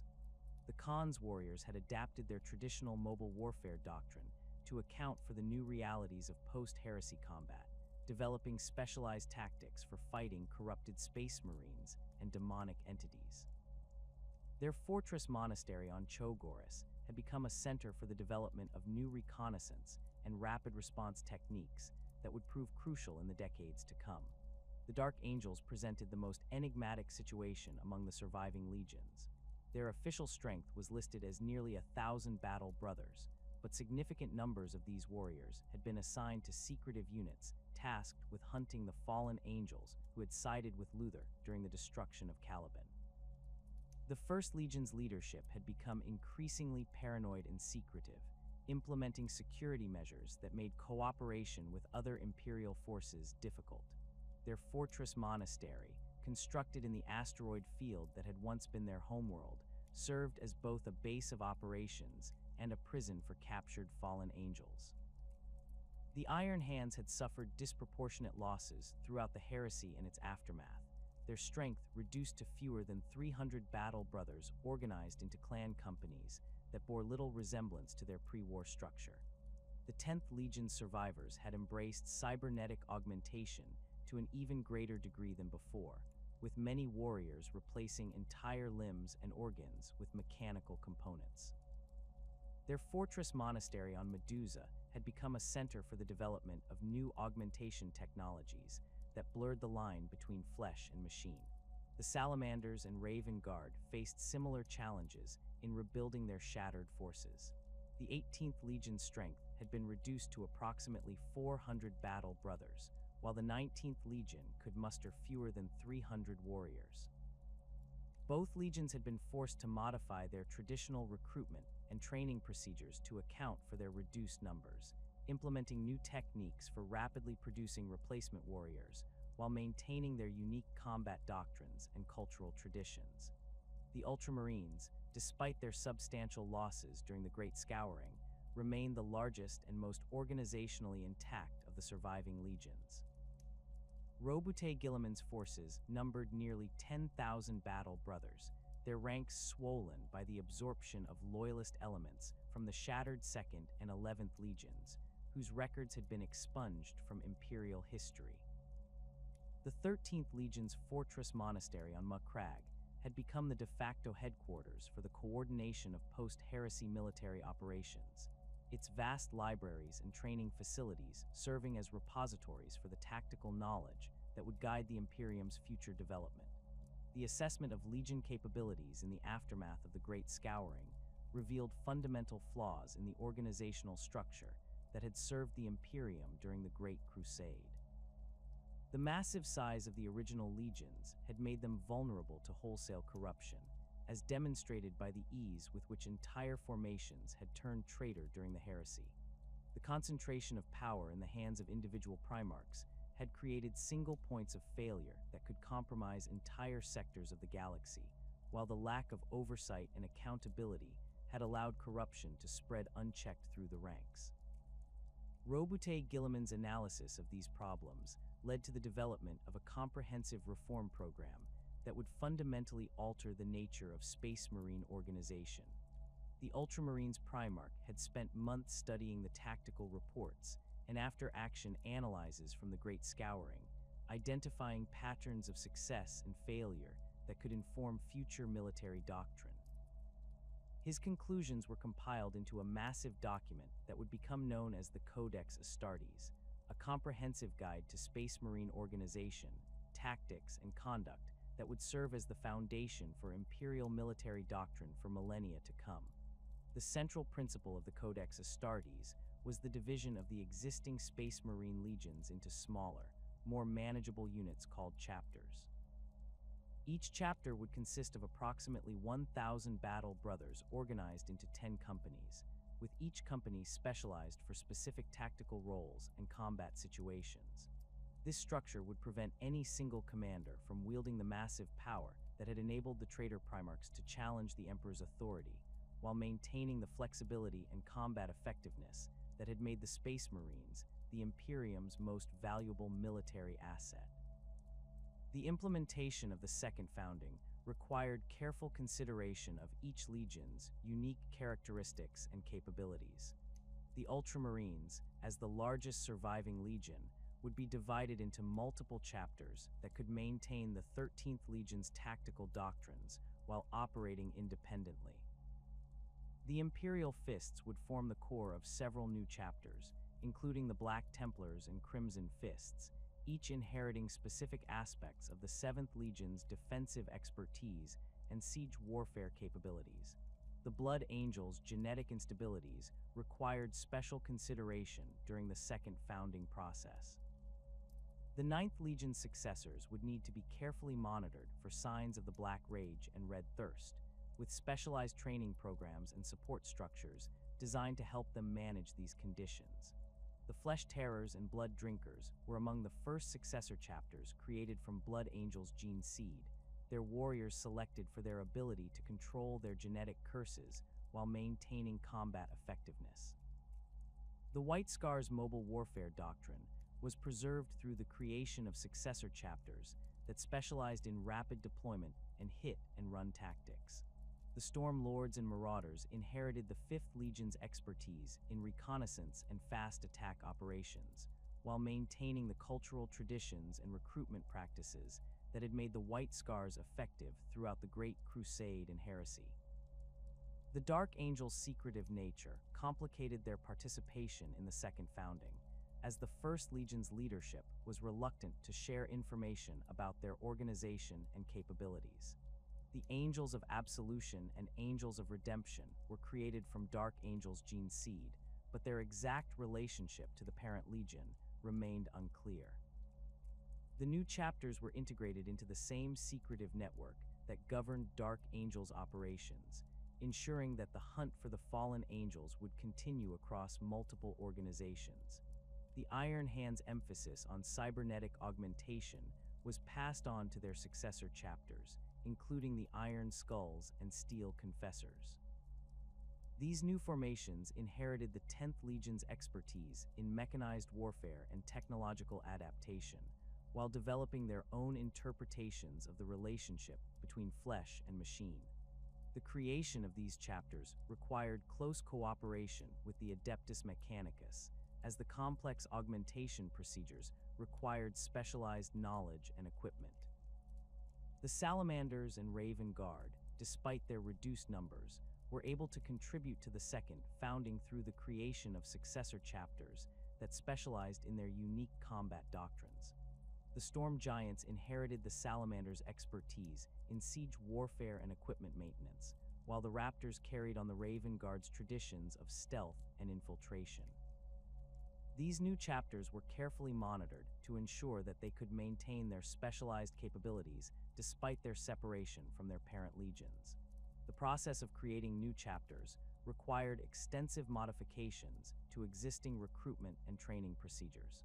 The apothecaries responsible for gene seed implantation had to develop new techniques for screening potential recruits and monitoring the development of genetic modifications. The reduced size of the new chapters meant that each battle brother represented a more significant investment in time and resources, requiring more intensive training and support than had been possible during the mass recruitment drives of the Great Crusade. The establishment of new chapter homeworlds became a priority as the Second Founding progressed. Many of the worlds that had served as Legion recruiting grounds were divided among multiple successor chapters, while new worlds were identified and developed to support the expanded number of Space Marine formations. The selection of these homeworlds required careful consideration of their defensive capabilities, recruitment potential, and strategic location within the broader Imperial military structure. The creation of the Inquisition represented another fundamental change in Imperial organization that emerged from the lessons learned during the Great Scouring.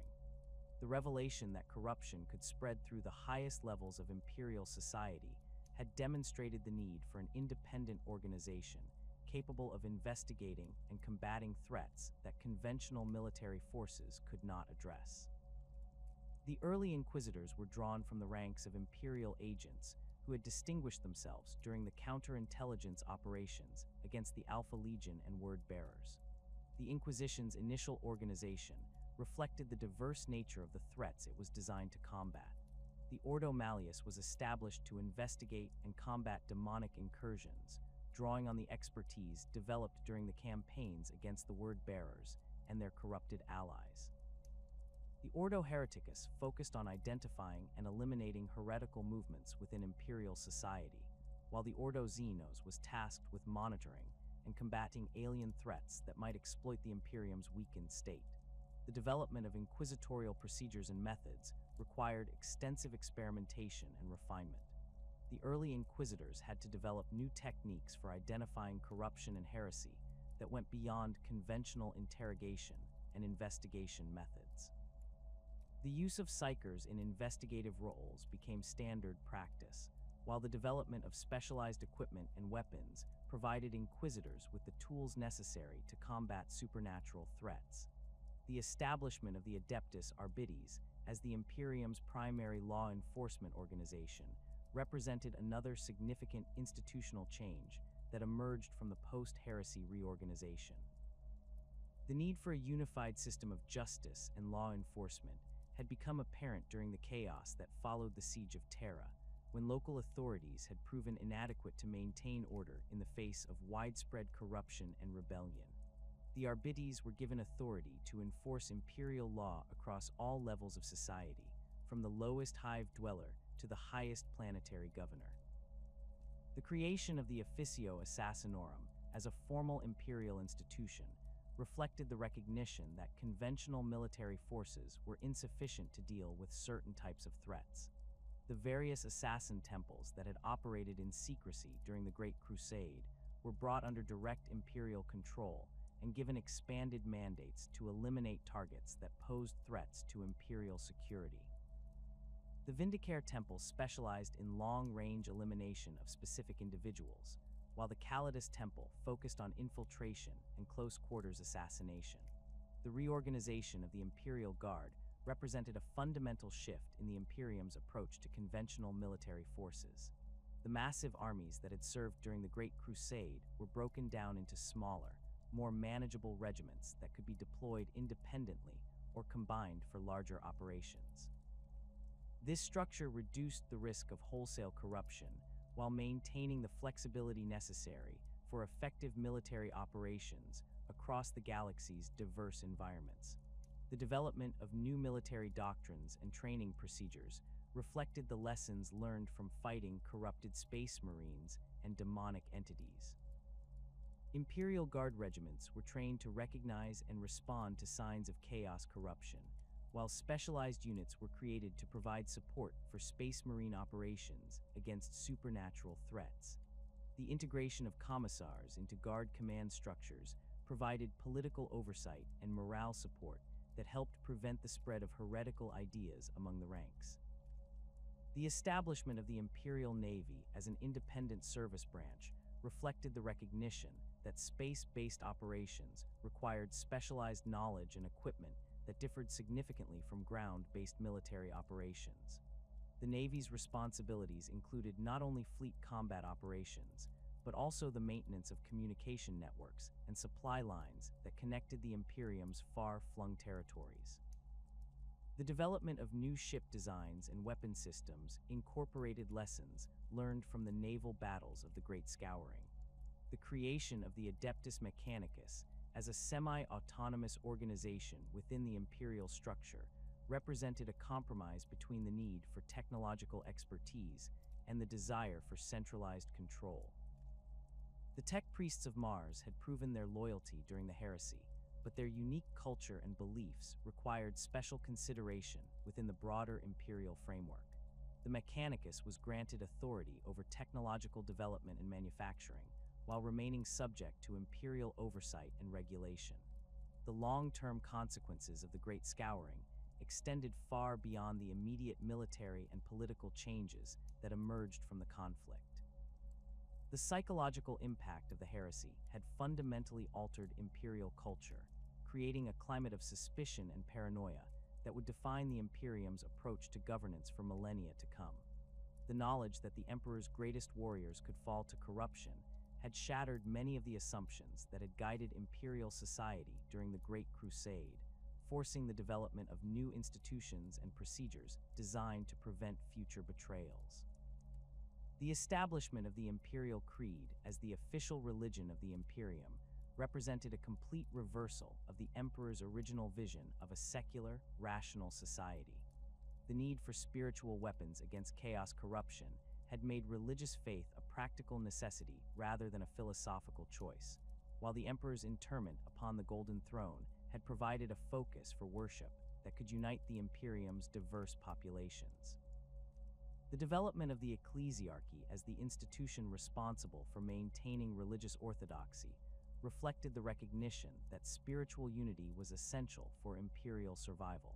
The economic impact of the Great Scouring required massive reconstruction efforts that would consume imperial resources for centuries to come. Entire sectors had been devastated by the fighting, their industrial infrastructure destroyed, and their populations scattered or corrupted. The development of new manufacturing centers and supply networks required unprecedented coordination between different imperial institutions, while the need to maintain constant vigilance against chaos incursions imposed ongoing costs that strained the Imperium's resources. The Great Scouring had ended with the Traitor Legions driven into the Eye of Terror, but the victory had come at a cost that would echo through the millennia. The Imperium that emerged from the ashes of the heresy was a darker, more paranoid version of the Emperor's original vision, shaped by the knowledge that corruption could emerge from within as easily as from without. The institutions created during this period would define imperial civilization for the next 10,000 years, their rigid structures and suspicious nature serving as both protection against future threats and barriers to the progress and enlightenment that the Emperor had originally sought to achieve. The legacy of the Great Scouring was written not only in the new institutions and military organizations that emerged from the conflict, but also in the fundamental changes to imperial culture and society that would persist long after the last traitor had fled into the warp. The Imperium had survived its greatest test, but the price of survival had been the transformation of humanity's greatest achievement into a fortress state where freedom and progress were sacrificed on the altar of security and survival. The galaxy would never again know the optimism and unity of the Great Crusade, for the Great Scouring had taught humanity that even its greatest heroes could fall to darkness, and that eternal vigilance was the price of continued existence in a universe where the very gods themselves sought humanity's destruction.